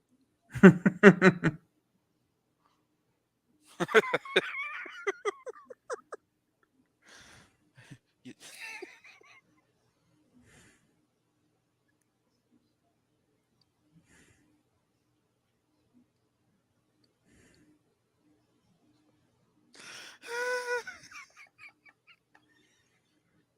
See, it would have been a good moment for Peter 3 to be like, I had a best friend too. He murdered the love of my life. I love how awkward that is. I got that night to go. I'm gonna go away now.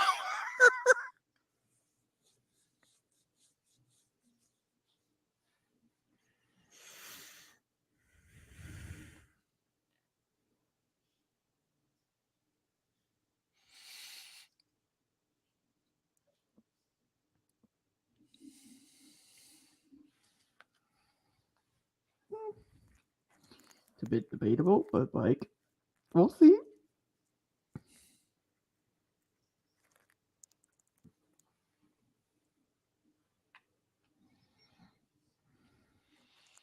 What did you send me on YouTube?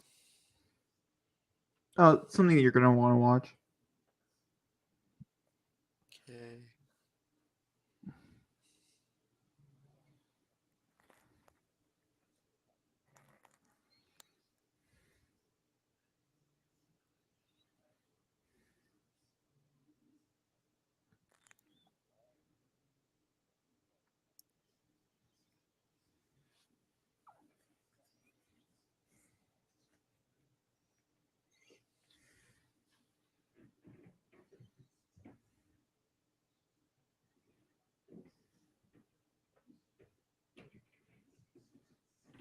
To know she was supposed to be in this. They both were. Uh, But honestly,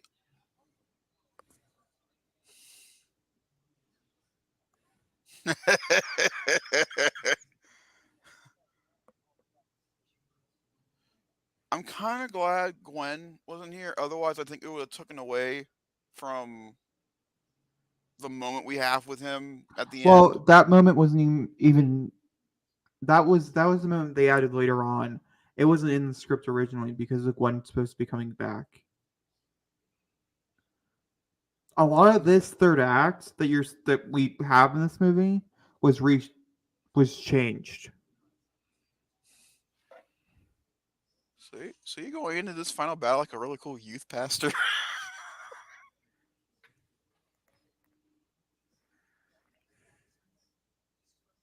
I love the fact that Andrew's still looking at him like.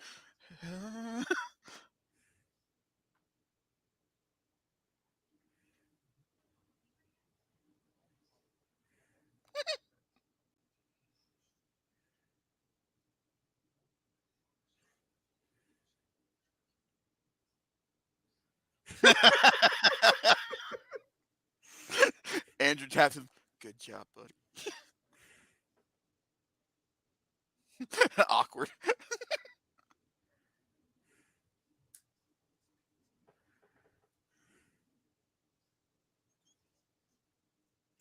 Oh God.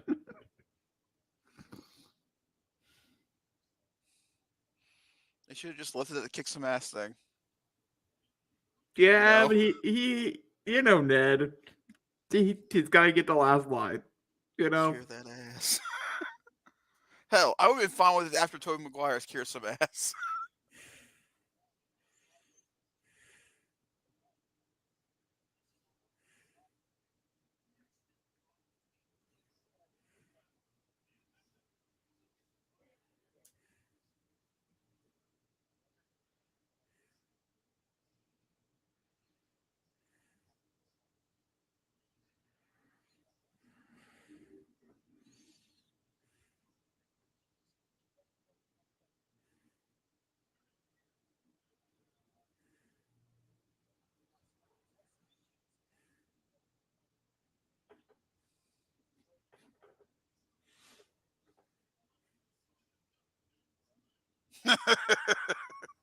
Some people were born to play certain roles. Much as I the know. world. And with, Believe me, the world is watching. and with closed captionings, it's just you can hear what he's saying better. Believe me, we know what you're doing. Oh, it changed from Peter to Spider-Man 2.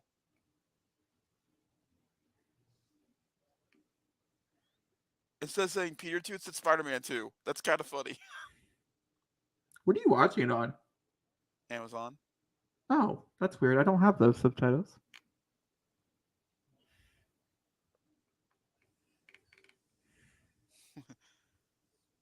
And riding a horse.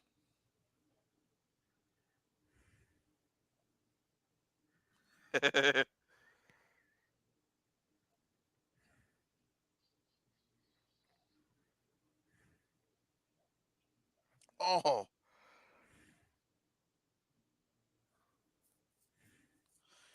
by the way, having the two suits side by side, I never realized how similar the Raimi suit and the second version of Garfield's suit were when it comes like to the web design.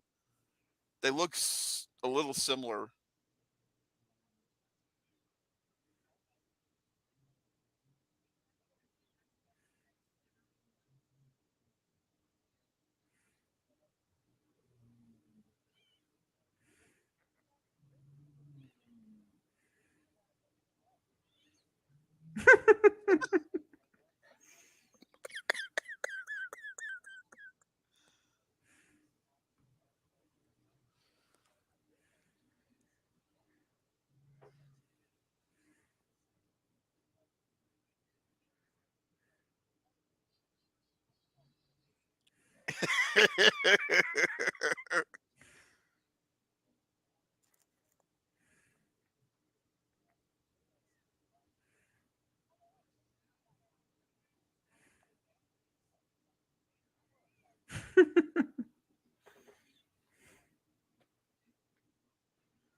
Yeah, he was.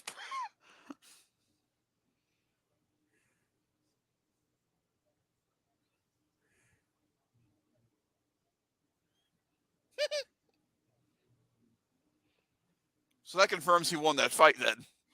Yeah.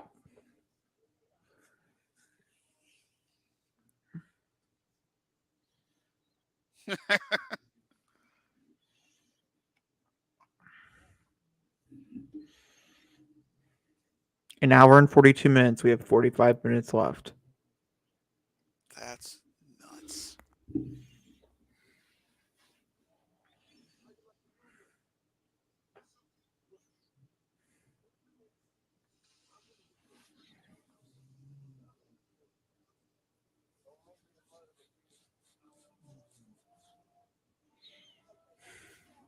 He feels more like Electro right here. Maybe. By the end, I agree. Yeah. He feels more like Electro because you can like hear like hear the vibrations in his voice, so it feels more like it.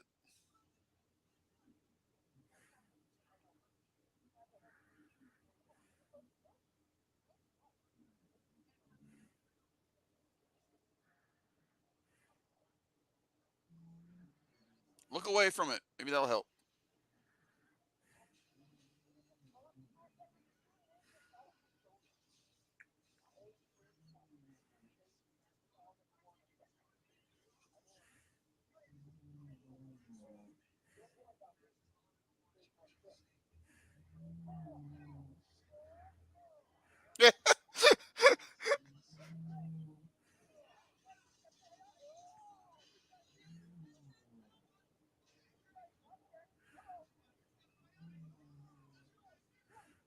And I love the fact that they were able to do a Spider-Man 4 reference. That was supposed to happen. That's so cool.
When you think of Sandman, you don't think of the most imposing thing in the world, because it's just a bunch of granulated rocks. When in reality, that's a bad day.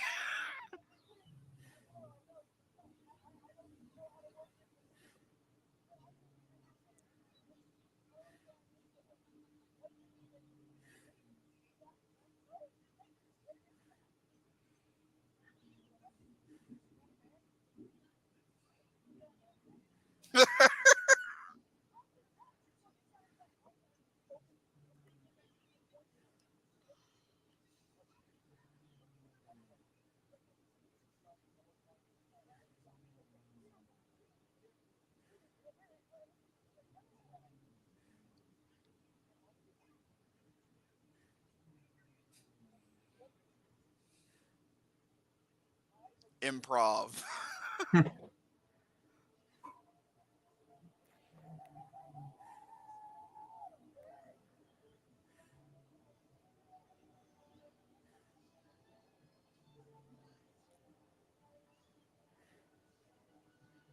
Hey,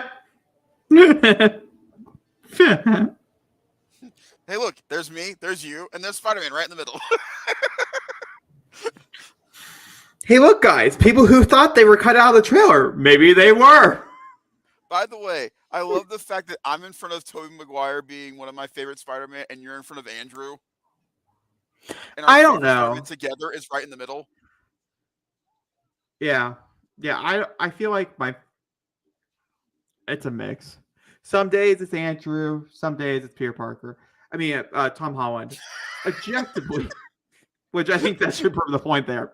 Objectively, I think Tom Holland had three of the greatest Spider-Man movies back to back.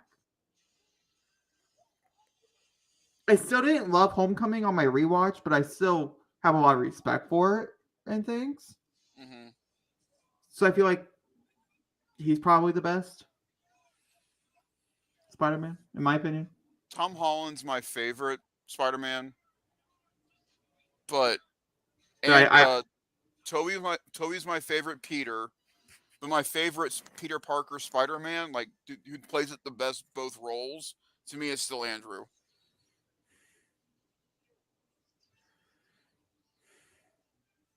see, I don't know. I love Tom Holland's Peter Oh, Parker. so do I, but And I I do think I'll be agree. I don't know.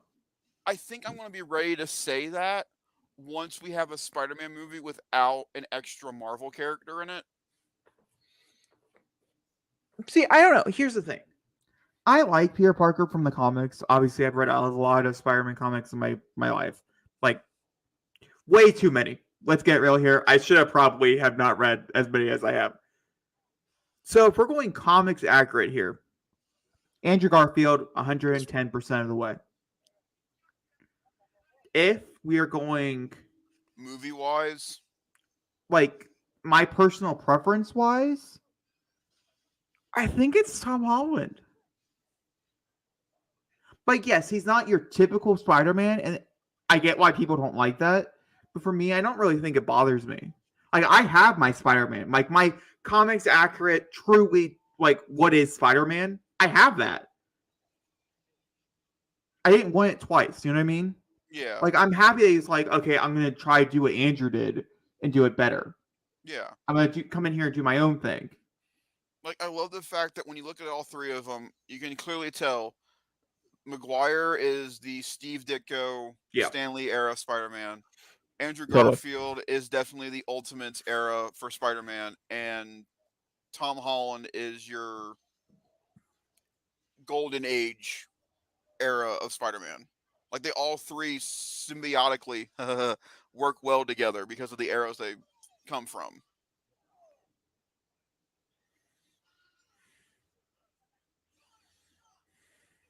To me, it's kind of like Batman, because Michael Keaton is definitely like your Silver Age, Batman.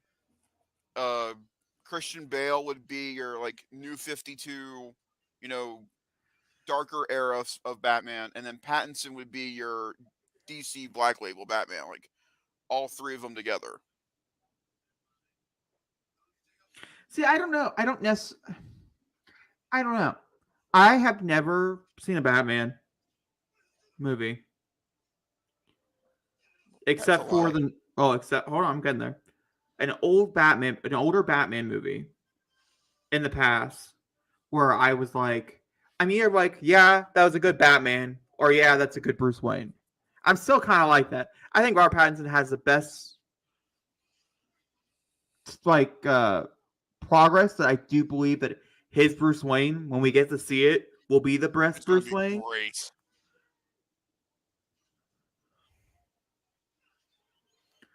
But like for me, depends on what your type of Batman is. I mean, your Bruce Wayne though. Like to me, I think Christian Bale is a phenomenal Bruce Wayne, but also I feel like That's what I mean. And that, you know, like with Spider-Man, but Robert each Pattinson is Batman. Batman. Believe me, after seeing it 3 times now, I can definitively say that the man just But for me oozes Dark Knight. personally, Andrew Garfield and Tom Holland are Spider-Man.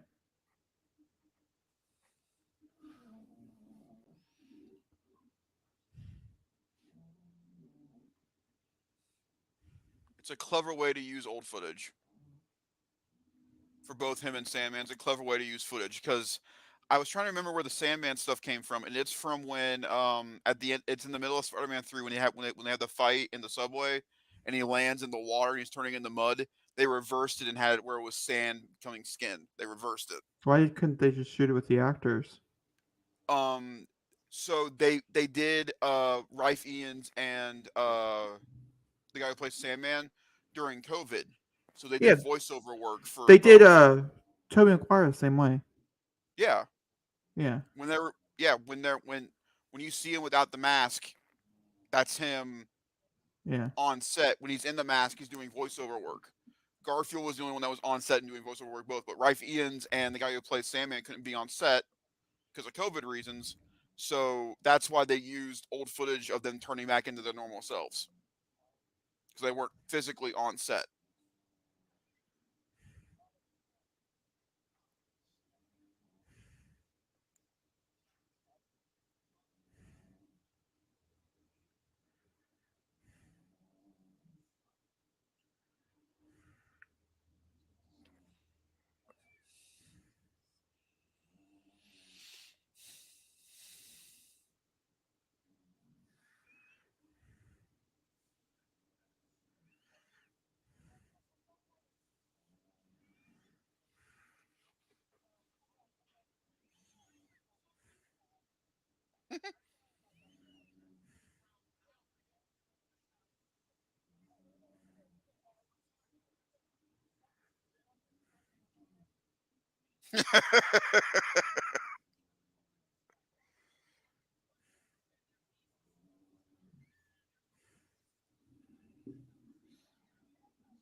God.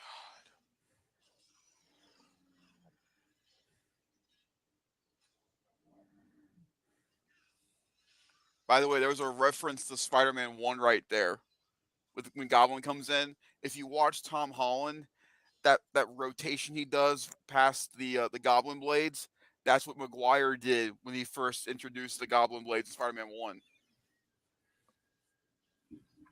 Subtle nods you have to look out for. This nod is not subtle. No.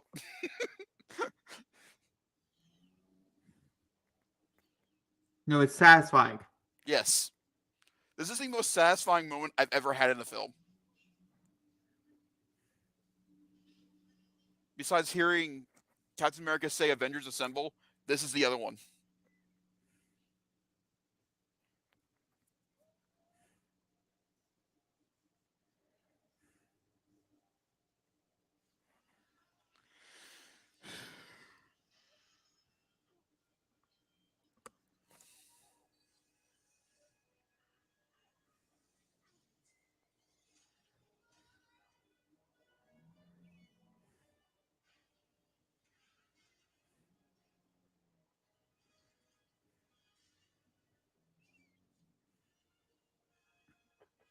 Ned shows up in Doctor Strange too.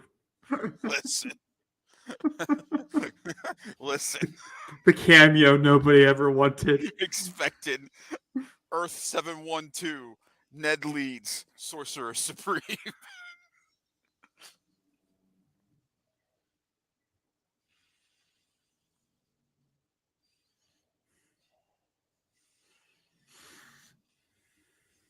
Dude, that's what the multiverse of madness is going to be like, man. Just rips in the universe and see random people popping out. Now, he made a whole fit about this. Where is good old Wong? You know? He was like, you can't. He went back to Carmitage. I get that, but I'm just saying. Yeah, they don't have email? They don't have telephone? Remember the joke from Doctor Strange 1? What's the internet here? We have internet. We're not savages. My point precisely. You can't throw a huge. Remember, he didn't want Wong to find out what's happened.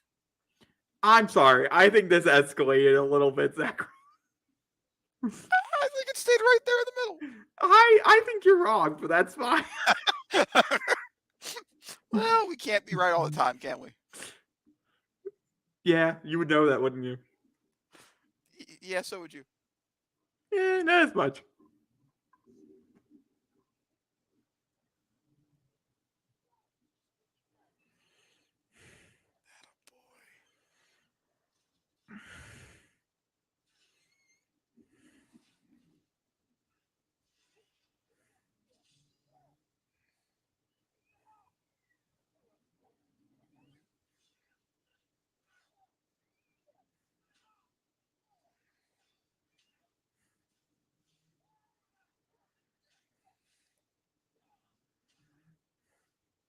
I'm guessing what the reason that Willem Dafoe wanted to do the majority of his stunts is why they cut around this fight so much, because they couldn't use a stunt double,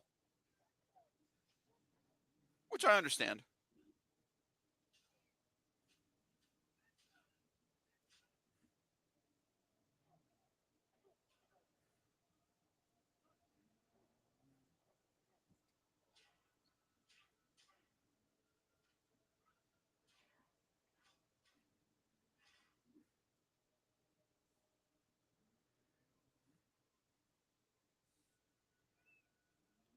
Not the Falcon and Winter Soldier reference, just with a bigger shield. This movie would have gone so differently if you would actually have done this.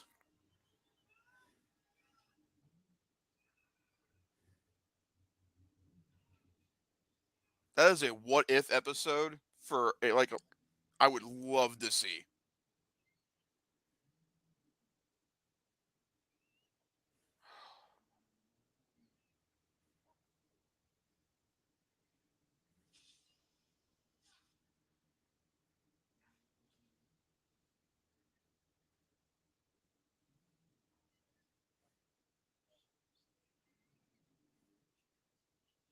And I love that the subtitles say Goblin. It doesn't say Norman. It says Goblin. I love that.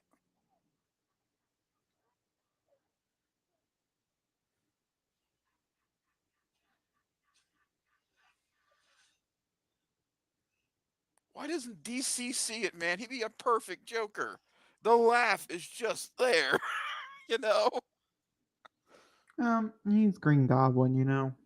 Yeah, he's the equivalent of the Joker in Spider-Man. Maybe, maybe animated. He could maybe do like an animated Oh Joker, my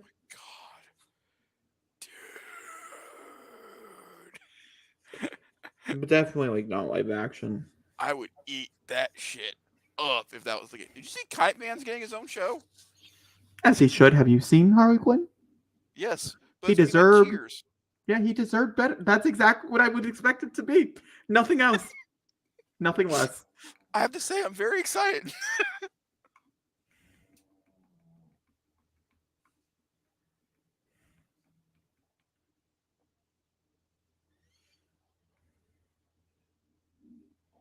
No, that's happening.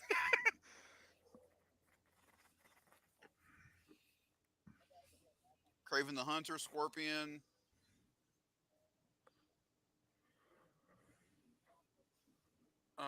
I think in one shot you can see Black Cat.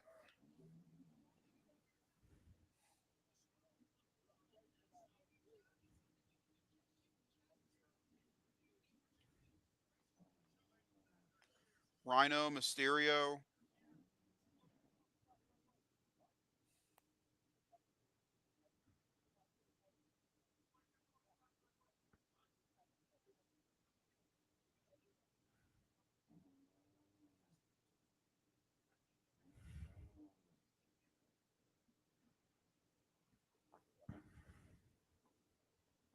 It's so sad.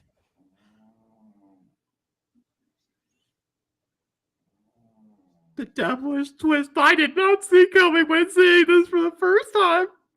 Oh, I was not prepared. It's such a genius.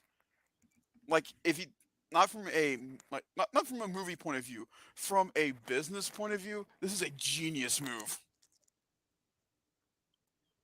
on both Sony and Disney's part.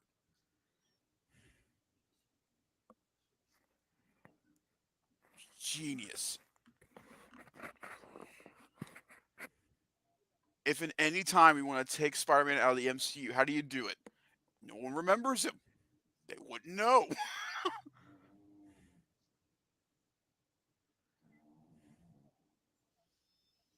After watching all these trailers for all these Marvel shows, I always forget the fact that no one knows who this guy is.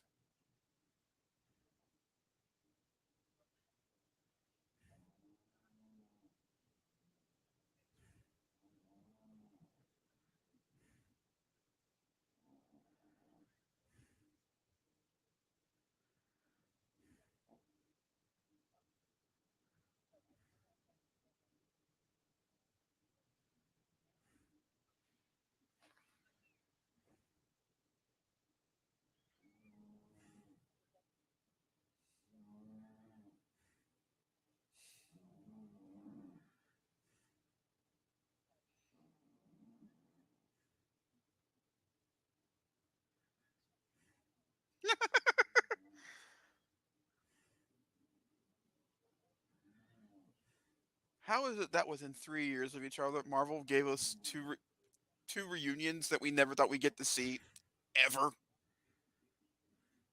Oh, just wait. You think these are reunions? I mean, these are Oh, reunions. Just b- wait. believe me, Just I wait. know.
See, that's a promise that we have to see through.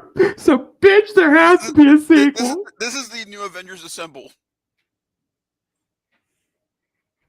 It's gonna be a decade until before we Stop meet again. it.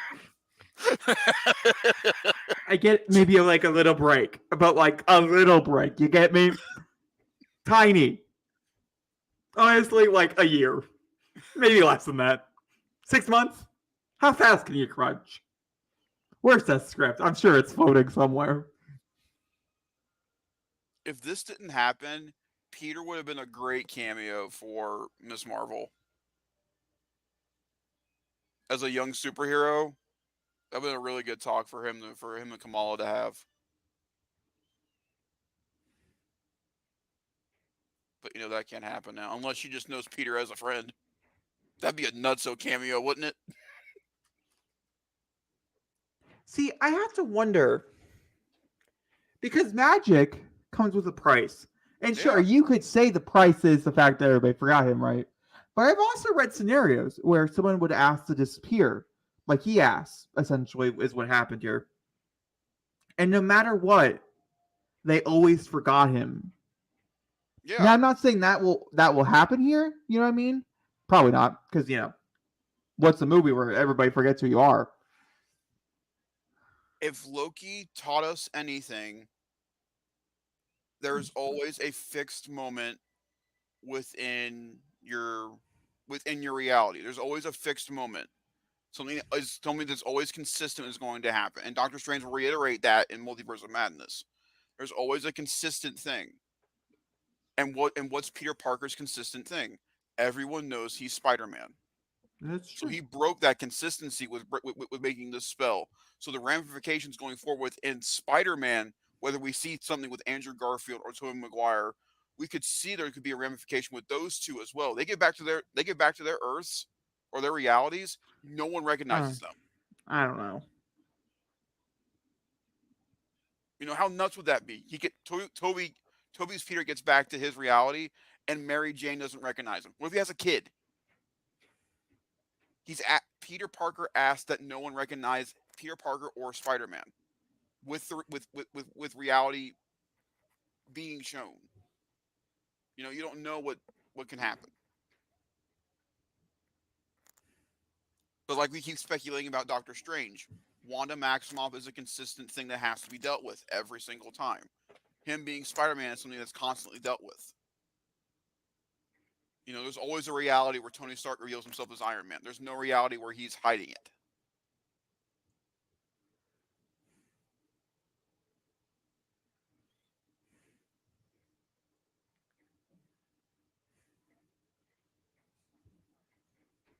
Did you think they were dating for a second the first time you watched this? Like, that's what happened? Mm. No? I'd like a coffee.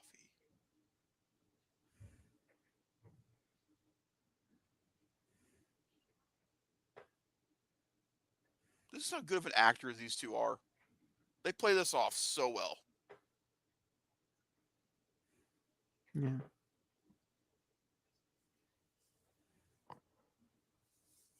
See your voice, Zachary? Hmm It dropped She, again. she sounds more like Homecoming MJ. Scared. She's not. Sad. She has no one to help break out of her shell. Look at Ned. He feels like a different character. He's not. It's insane.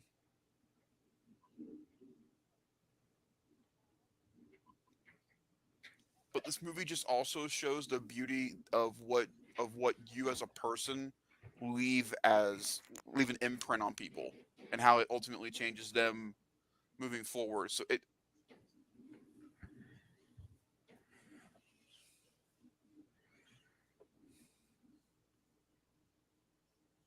I feel like right there she knew something was up.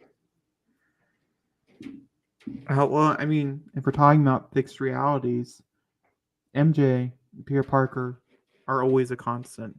Doesn't matter how many times they can kill her off, she always She always finds comes a back. way to come back. Gwen is always a constant to Constant. die. Which is why I think Gwen would probably be his next love interest. No, it has to be Black Cat. This is the only opportunity to do so. Bring in Felicia, and then we can move back into softies. I think him being. So do you think Felicia will insinuate the black suit stuff, and that would be like his dark I don't phase? know. I personally don't think the black suit should be next. I like the tease, but I think the next one should also be a tease. I think we should just see what he's like as Post. just post this with Felicia.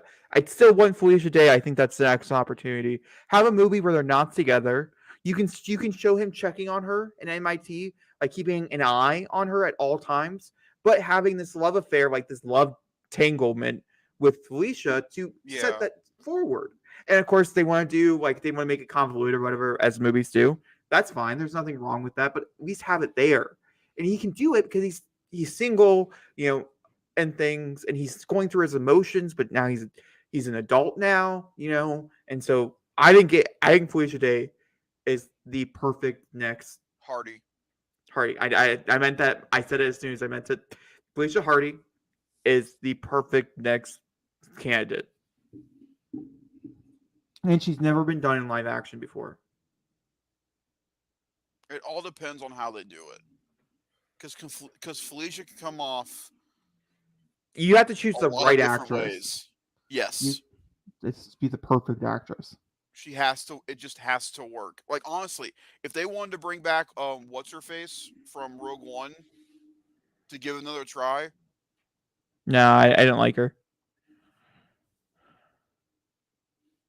God, this scene's so sad.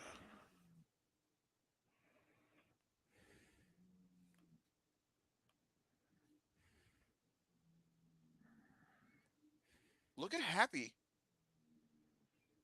He's all gray. Yeah. Did time change too?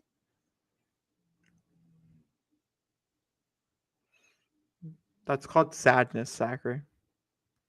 He has lost literally everything he cared about.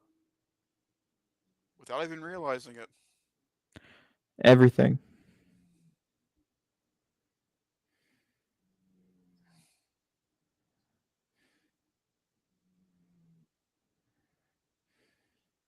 You know what's crazy?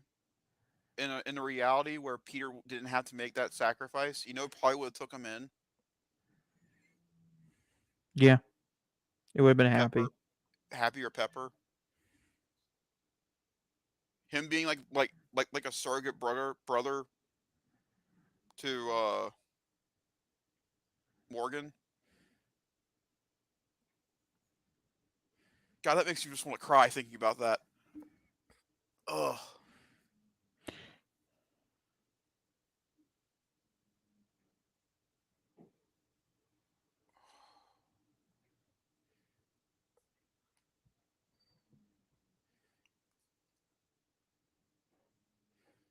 Everybody I talk to loves this, and it makes me feel like we're like sad people because we love the fact that he's alone, and he's he's finally Spider-Man. He doesn't have the toys or the people around him now. He's just him.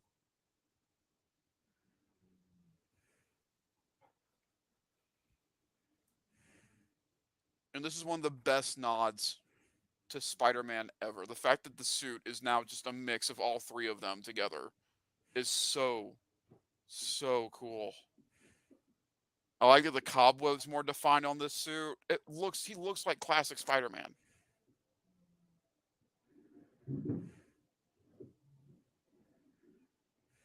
So the front, I've looked at pictures of this scene now enough to see it. The front emblem is Maguire and the back emblem is Garfield.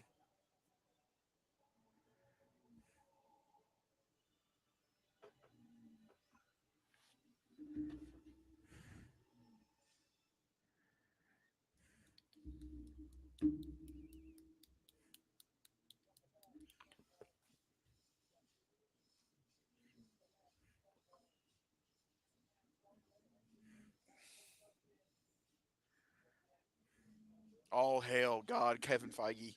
And Amy Pascal. And Amy Honestly, Pascal, yes, you have to. You have to recognize her. You really, really do. Okay, I jumped ahead. Oh, you did to the. Yeah, it's a phenomenal end credit sequence.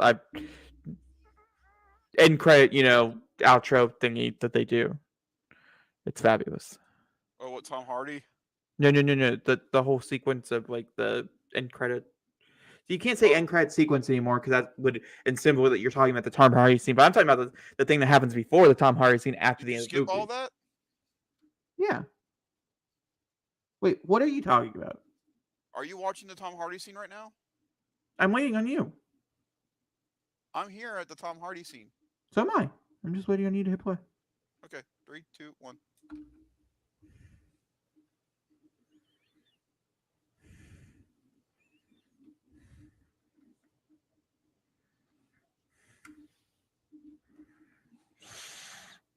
Gotta tell you, this is one of my least favorite post-credit scenes in any MCU movie ever. It's pretty important. No, it will be no, it's important. not really. It will be important. Unless anything comes of the symbiote, which it will down the line. But for the time being, they did such a great setup in Venom Let There Be Carnage just for this stupid shit. Well, it was last minute. It was added after the movie was finished while they were filming Spider-Man. He made my family disappear for 5 years.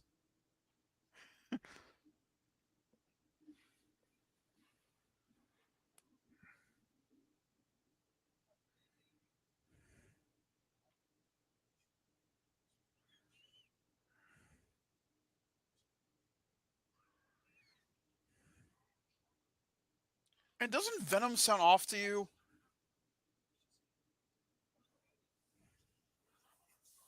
I mean, he's drunk. Not again. What does Venom mean, not again? Has he done that before?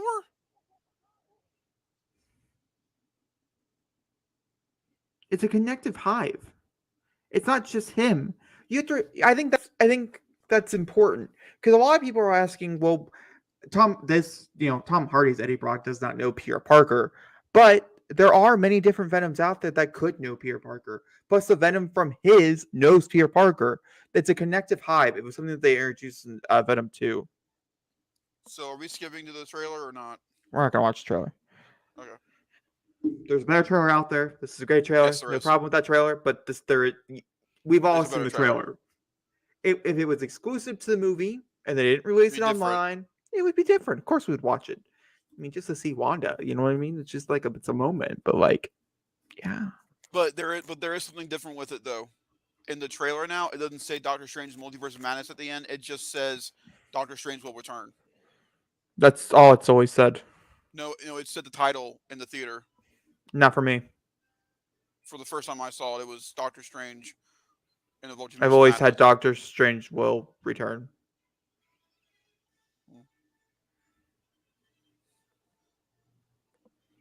Good for you, Ned Lilla, being up there in the top billing. You deserved it. You made a standout performance. Do you agree with Grace about the Avia Rod thing? Does it make you uncomfortable that that they recognize him, The I don't know. I don't know. or is it It's towards the very end Yeah, because I see it. I recognize they do all the names. It's not just him. She made it seem like it was just him that they give credit to, and they don't. It's everybody that they give credit to. It I mean, wasn't I just understand. I understand why they're recognizing him because it was Avi's original. It was Avi's idea to bring Spider-Man to the big screen. So I understand that part. And I don't know. It's a weird one. either way. Zachary, let's talk about this real within the next like 5 minutes. We've seen this movie a bunch of times. To be fair, we didn't make any videos on it when it came out because of life and Yeah, stuff. It also came out during Christmas time. Like it was this just is the not the first. This is the moment. first real video we've done for the movie, to be honest. Yeah. So you have about 5 minutes to talk your piece about Spider-Man No Way Home. Please go. I don't know. I feel the same way about this now that I feel the same way about Batman, and I can say that with honest regards. This movie, yes, there are obvious plot hole issues within the film. I mean, you can't get around that multiversal time travel stuff. It's hard to get around that fact. There's always going to be that fact. But to me, this movie, the action's fantastic. But to me, it's the performances in this movie that stand out to me the most. And much like the other 5 times I saw it, this being the sixth, to me, it's still Marissa, Zendaya, Tom, and Willem. Those four give two of them give the performances of their careers, in my opinion, in this movie, with both Zendaya and Tom. They are just. It also works because they're in a relationship, but if you took that away, their chemistry and the way they just mesh together is just so well done. But to me, man, it's still about Willem. That man, I don't know how, why, or just why he did the way he did for this movie. He didn't have to, at all. None of the people coming back to this film had to do what they did at all. But the fact that everybody that came back to this movie cared so much about what they were doing,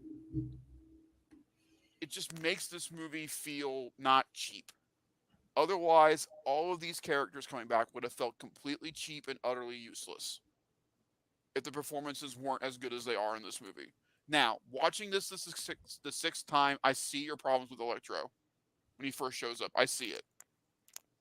I understand where you're coming from with it, but by the end of the film, he definitely feels more like Electro, Amazing Spider-Man 2 by the end.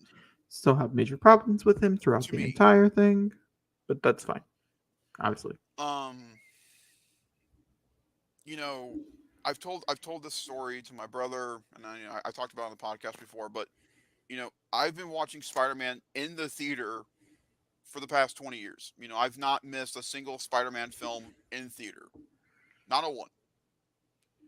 And so seeing, I mean, Andrew Garfield, it's always great seeing him again. But I never thought in my adult life I would ever see Tobey Maguire don a suit again, ever. I always thought that in my head that was above him, that he always felt like it was something that he was too high of an actor now to ever come back to this role. But after watching this movie now, I can confidently say that I was wrong in judging him that quickly. You can tell that he still likes this character. You can tell that he still cares about it, and it's a beautiful film. And much like with the Adam Project, we brought this up during our non-spoiler review. The action's great, but this movie's more of a drama than anything, and it's about finding your place in the world and how you ultimately fit within your own reality and how you fit within yourself. And the fact that this film is the start is the origin story for Spider-Man is insane. When you really think about it, it's the origin story of this version of Spider-Man, and yet we've had 5 movies with him. It's nuts. And Michael Giacchino is now up there for me with John Williams. It's one of the best composers of all time. His music is so good and adds more breath to any film that he does. It's just this movie's firing on all cylinders. There's a reason why it's still one of the most celebrated movies of 2021 and one of the most highest grossing films of all time. It deserves it in every sense of the word. This is the Batman and this movie are on the same level in my opinion. In every stretch of the imagination. We had it good towards the end of last year going into this year. We really, really, really, really, really did. Yeah, we ate real well. We ate real well. Yeah, that's very true. This gets a 9. This gets a 9.9 out of 10. Okay. Yeah. Jacob? I think all those are. It makes a lot of sense. Spider-Man No Way Home is a movie I've had a long time to process. When I initially saw Spider-Man No Way Home, it was a straight 10. Was not I have said this from the beginning, and it's not going to change. Spider-Man No Way Home is not my favorite Spider-Man movie. My favorite Spider-Man movie has always been a toss-up between a few, but my favorite Spider-Man movie, even live action, animated, whatever it might be, I think for at least for the time being, is Far From Home. Don't ask me why that one spoke to me so much, but it truly did. So having a direct sequel to that, like a direct sequel without any time change, I think is phenomenal. The acting here is phenomenal, I think, across the board. Even if I don't like you, normally if I don't like you, that means you're a phenomenal actor because you're somewhat doing what you're paid to do. Even if I don't like Ned, I can still respect the fact that Jacob is a great actor and the fact that this is his first project. He's doing other stuff now, but Spider-Man, it's his first ever thing he ever worked on. Big tentpole thing I ever did. I mean, and if you look on his list, it's the first one. He did get better as time progressed. Yeah. Yes, he did. He's not bad, but he does get better. There is a lot of plot holes. But we talked about this before as well. Avengers Endgame has a shit ton of plot holes. Which not a lot of people call out because Avengers Endgame, which is fair. I mean, I get that point there. But I think we should have the same respect here. My only issue with the film, and it will forever bog down this film, is Electro. I still don't understand the point or the needing of him. After seeing, I've seen this movie a shit ton of times. And that's just because he's the only one in the group. He's the only one with big plot holes that are so oh, why is this not answered? Because they make a very big point here that the people who know who Peter Parker is are coming to this universe. He does not know who Peter Parker is. He knows not a Spider-Man. I mean, that's the point of that spell.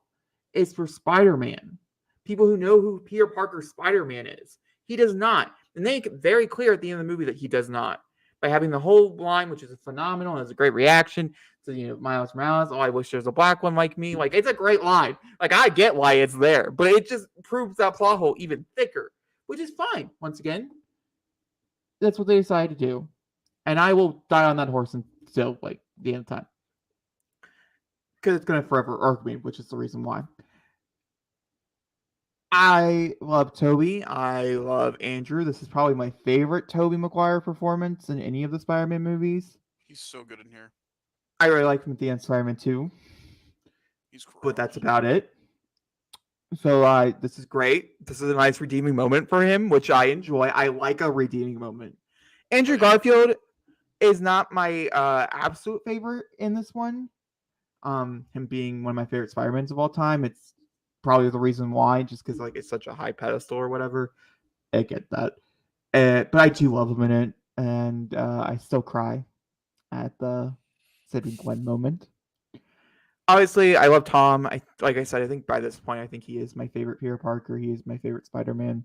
I understand he doesn't have the quips. I understand he doesn't do everything exactly I the don't know. He same. gets quippy in this movie. Yeah, he gets a little more quippy. I do agree, but That whole scene on the bridge, with your whole tentacle situation going on here. I'm in control, buddy. but I do get that, and I respect the people who are not a huge fan of that. I've never had a problem with him running around with Avengers. I've never had a problem with him running around with Stark Tech. I also never had a problem with Stark being basically like his like I guess father in a way, Hmm. like how they presented it. I've never had a problem with that. I've also never had a problem with turning Peter Parker into a mini Tony Stark, like having him under his wing as a mentor. These are never been things that have been problems for me, as I enjoy high tech Peter Parker in the comics. Like that's one of my favorite versions of Peter Parker. Some of my favorite stories are about that time of his life that has been depicted, depending on which version you read. It depends on which storyline you go down. Alternate reality, the multiverse of Peters, one would say. And I like that. And I've always enjoyed that. And it's never made me feel that feel that different. Um, there are some moments in here that are truly Spider-Man moments, which is phenomenal. I don't know. Like I'm giving it a 9.5. It's not 10 anymore, which I think that happens with every movie. Just like when you buy something, you use it a bunch of times, it deteriorates in Yeah. pricing. I think a movie, unless it's truly like a guilty pleasure or something you truly don't think like Joker. I tried finding problems. I can't find flaws. Maybe one day I have to see the Batman again. I can't declare the Batman yet. Maybe I won't, maybe the Batman will be there. Or maybe one day down the line, Spider-Man No Way Home, I'll be like, or I don't have any problems with Far From Home, which I think is the only Spider-Man movie I've ever seen where I don't have any issues with it. Which is probably why it's my favorite Hmm. and things. Um so yeah, that's my opinion. I think Spider-Man No Way Home is a phenomenal movie. It deserved all the love. It deserved all the credit. It went through hell to get here. It went through hell afterwards. It deserves it deserves the riches that That is it it got. got.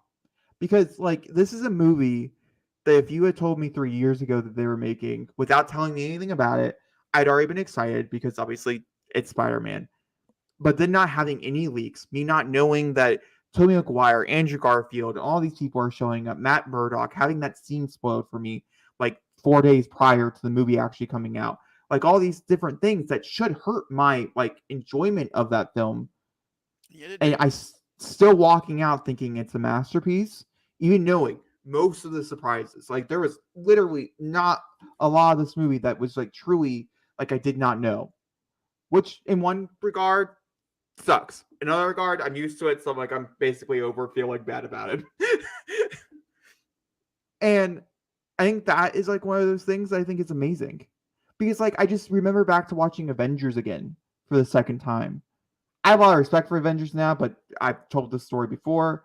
When I watched Avengers for the second time, I hated it. There was no surprises, there was no twists. I found it boring. Then going into a movie 10 years later, just about 9 years later, No, it's which 10. is this came out last year. It wasn't 10 yet. 10 is this year type of thing. Close enough though. Either way, about a decade later, knowing all the things and enjoying it like 10 times more, like how satisfying that is. There's just something that I don't think will ever have that same, you know, process. I don't know. That's Spider-Man for me. It's It's fabulous. It's great. Highly recommended if you've never seen it before. it just boggles my mind. You would really think by this point Marvel's cog would have some kind of snap. You know, you really think by this point something would have, either Which Kirk the Erg or something. and I But they're I still consistently putting out good content. and I think the only thing that I can say that could possibly have already done this, and I'm not talking about me because like personally my movie would have been Ant-Man and the Wasp. That's me personally, though. Like, I'm not talking about me. I'm talking about, like, critic-wise, money-wise, whole 9 yards. I'm going to go with Eternals here. I think Yeah. Eternals was one of those movies that, yes, it has a huge fan base now. I'm not going to lie. It's grown exponentially. Wish it was there for its opening weekend, Mm-hmm. Coulda, woulda, shoulda. But I think Eternals was that first one where people were like, oh, can we shit on Marvel? Oh, we can do that? Well, here we go. Let's pile it on. And I do think I watched Eternals. I think I've seen it now like 5 times. And it's not really easy to rewatch, which I think No. is like the biggest issue with the movie. Which is why it's the only Marvel film out of the 27 movies I've Yeah, only no, seen no. once. Yeah, because we didn't do a movie commentary, did we? I've only seen Eternals once. That's interesting. Oh, we should put Shang-Chi on the list. I don't think there's any rewatchability on that movie at all. I'm not saying I think there's elements of it that are really cool, but I think Eternals is the first one objectively that I do think they lost the mark with. Everything else I have to agree. I mean, I'm talking like either people reception wise, even their lows of lows, you can still find something there to watch and enjoy. like their lows of lows, which is technically if we're going out pandemic wise, because Spider-Man was the only movie to make money during the pandemic at that moment. Yeah. That's changing, which is amazing. I'm so happy to have the box office back. Thank you, Batman. Thank you, happiness. Thank you, Spider-Man. I mean, I think really Spider-Man was the okay, we're doing this. But Batman continued it. Yeah, for sure. Yeah. I'm not taking away from Batman, obviously, but credit where due is. It's this movie. But I don't know. The lows of the lows would be the Ant-Man movies. They've always made the less money. The first one's phenomenal. The second one, I think it's based on your opinion and how you feel about it and things like that. I think the first one, too, I know a lot of people who hate the first Ant-Man movie, so I think it really is just based on your opinion. Thor: The Dark World? For the Dark World, oh my god, what a turd. To some people, Iron Man 3 still. True. I had no carings, and I think they redeemed it so well, as Marvel does. Yeah. But it's definitely not my top 10. I think 2 of the most divisive Marvel movies came out in 2021, both Black Widow and Eternals. See, Black Widow, to me, personally, is everything I ever wanted. But then again, I understand why it's not that way for a lot of people. But it also proves Black Widow and Eternals both try to do something different, change up the formula, and it did not pay off. It did not pay off. Spider-Man came back around, was like, who knows the formula? I know the formula. Who has nostalgia? I have nostalgia. Who's going to make $1 billion? Strange. And Doctor Strange. Which is the fun part of the Multiverse of Madness. I'm really excited to see. I'm so happy to be here, but I'm also excited for this moment to end. To see how well they do. I mean, Shang-Chi did really well, and that's a typical Marvel movie as well. We cannot deny that, Shang-Chi, but it did not do as well. So that could also have been because certain countries weren't allowing it and stuff. I mean, that's not really the movie's fault. Yeah.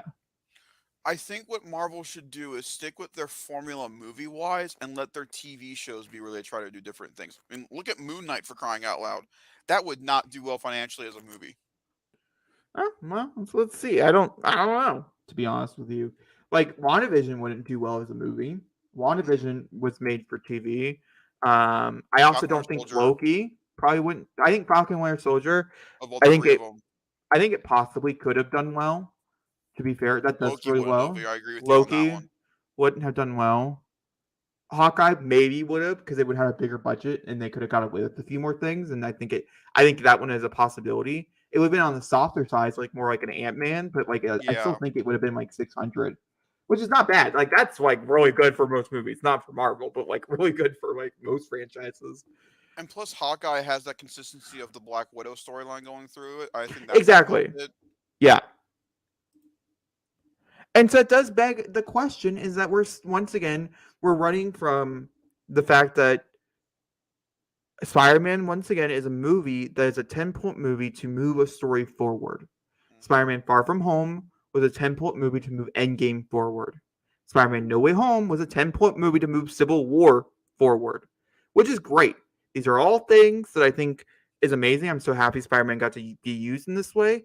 But does that mean that his box office, obviously this one was mostly nostalgia here, because, you bring him back, people are going to go pay to see that as many times as possible, because we don't know the next time that will ever happen, if it will ever happen again. So yeah, you want to go see it like a billion times to get that feeling over and over again. Because I'm not going to lie, if they use them again, it would, unless it was for a good reason, it would feel cheap. Well, I mean, my only thing is that like you should totally take one of them, Andrew, over and make it main Spider-Man over, where you can use them more permanently into projects that need them. Yeah, any of those, literally. Madam Web. Sorry, I had a really bad cough there. Oh God. Okay, moving forward, and so yeah, you just talked about Web for a second, didn't you? I did. I just Johnson. Yeah, just great choice, but like interesting. And yeah. Really? Like, I think maybe Sony needs to invest in a streaming service. I think that's where I'm at right now. To be fair, like, these would be excellent streaming TV shows. Put all your villains over there. Make Spider-Man your main course. I think it's very simple. Either way, we don't need to get into the plot, the business side, but it does make you wonder if Spider-Man didn't have all the bonus cameos as it does. It being a multiversal film, knowing that WandaVision, which was a huge, massive, gigantic hit for Marvel, gigantic, it still is like one of the top meme things in the world. Ironically, also is Euphoria. So, like, is Marvel winning everywhere? I think so. Without winning, they're winning. Without winning, they're winning. Like, Warner Bros. Like, damn it, Zendaya, why do you gotta do this to me? But they were hoping Dune will get us that money. Wrong. They're like, dude, oh wait, she's only in 4 minutes of the movie. I see where I fucked up. Part 2! I would never get out of the experience of going to go see Dune for the first time. This is totally off topic of Spider-Man. I don't care though. And walking out, and the majority of my audience being like, wow, they really didn't use Zendaya in this movie, did they? Like, I mean, that right there, it's just like that's a moment, Like, I went and saw it was a full audience, and the majority of people walked out thinking, oh, that was fine. And where was Zendaya? Yeah. Much like Warner Bros. Character Batman, she was hiding in the shadows.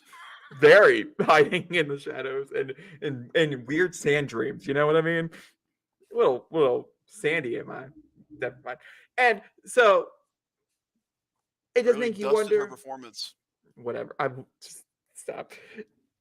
And so I do wonder if this was just a straight multiverse movie without the cameos or whatever, if it would have done so well, or is this going to be like, I still think it would make $1 billion because it's like the Captain Marvel to Doctor Strange 2. You know what I mean?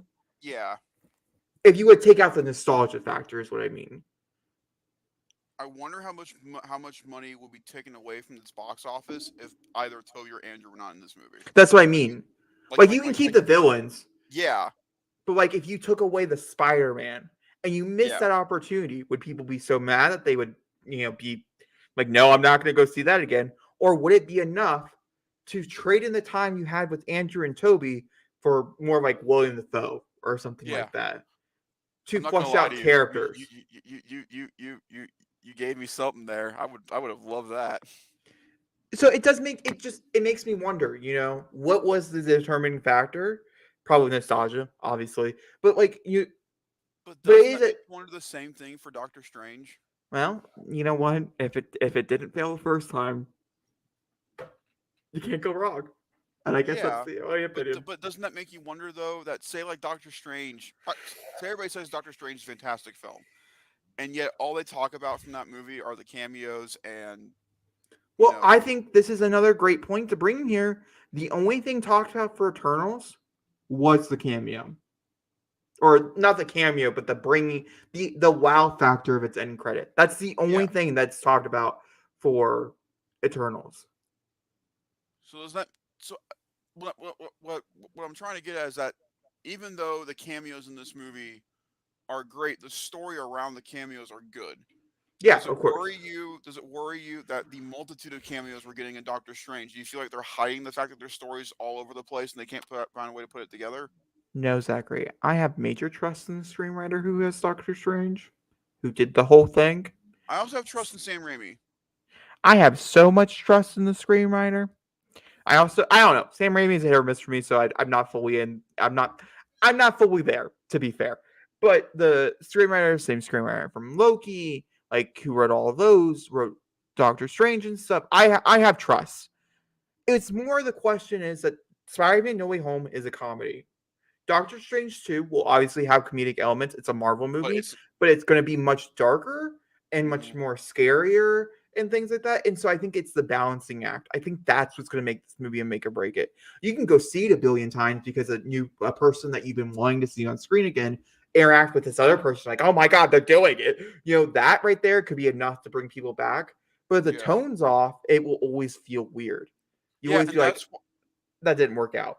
It's that's cool, why to but like it didn't me work out. Well, that's why to me, of all the cameos everybody's been speculating about, Deadpool is the one that to me would always throw off Doctor Strange too, because he is such a comedic powerhouse that I don't know if him showing up, unless it's at the right moment, it would break the tone of the movie. I Like don't like think so because you have to remember that these are Marvel movies, and yeah, Marvel is inherently funny. Like you can be as dark as possible, and I still think it's possible to be as dark as possible and be funny. And I think that's the same way here, where well the reason I bring that up is because people are complaining about a certain scene in the Batman that to me that takes him out of the film because it changes tone for like half a second. They towards the end well, of the movie. here with the Batman, I think it's a different. I think it's completely different. I do because that's a mostly. To be fair, okay, the funniest part about the Batman is the Penguin. So good. I personally didn't find him funny at all. All of his Come on, jokes come on. This was funny. all of his jokes did not really do it for me. I didn't laugh at one of them. Actually, I take that back. I'm going to say here because there's no context to it whatsoever. The harmony joke. I'm not going to say what that joke is in case people have not seen the movie. But the harmony joke is the only joke in the movie from him personally that I found funny. Everything else felt extremely flat for me, and I did personally feel like it was weird. I don't really know how necessary jokes were for the Batman. I get it. You gotta be comedic and like you gotta make your. I didn't think it was funny, Zachary. And so I think it's a different situation entirely. I think it would be inherently weird if I go see a Marvel movie, specifically a Marvel movie. TV shows are a little bit different, they have a different vibe and stuff. Like, I'm curious to see how funny Moon Knight will be, type of thing. We'll see how funny that is, which is inherently dark as well. I just think it'd be really weird, and I don't know how much I would enjoy the film. I don't want it to be wall to wall, like I'm laughing 24/7. You know what I mean? But Yeah. like a joke here or there, especially like you bring in Deadpool. To be fair, if you bring in Deadpool at all, I probably will just accept it, move on, don't question it. But that's how I feel, at least about that specific situation. But this has gone on from a review to like just complete like chaoticness as it does. And yeah, So Jacob, do you want to tell our audience what our next commentary is going to be? Because you already made the thumbnail.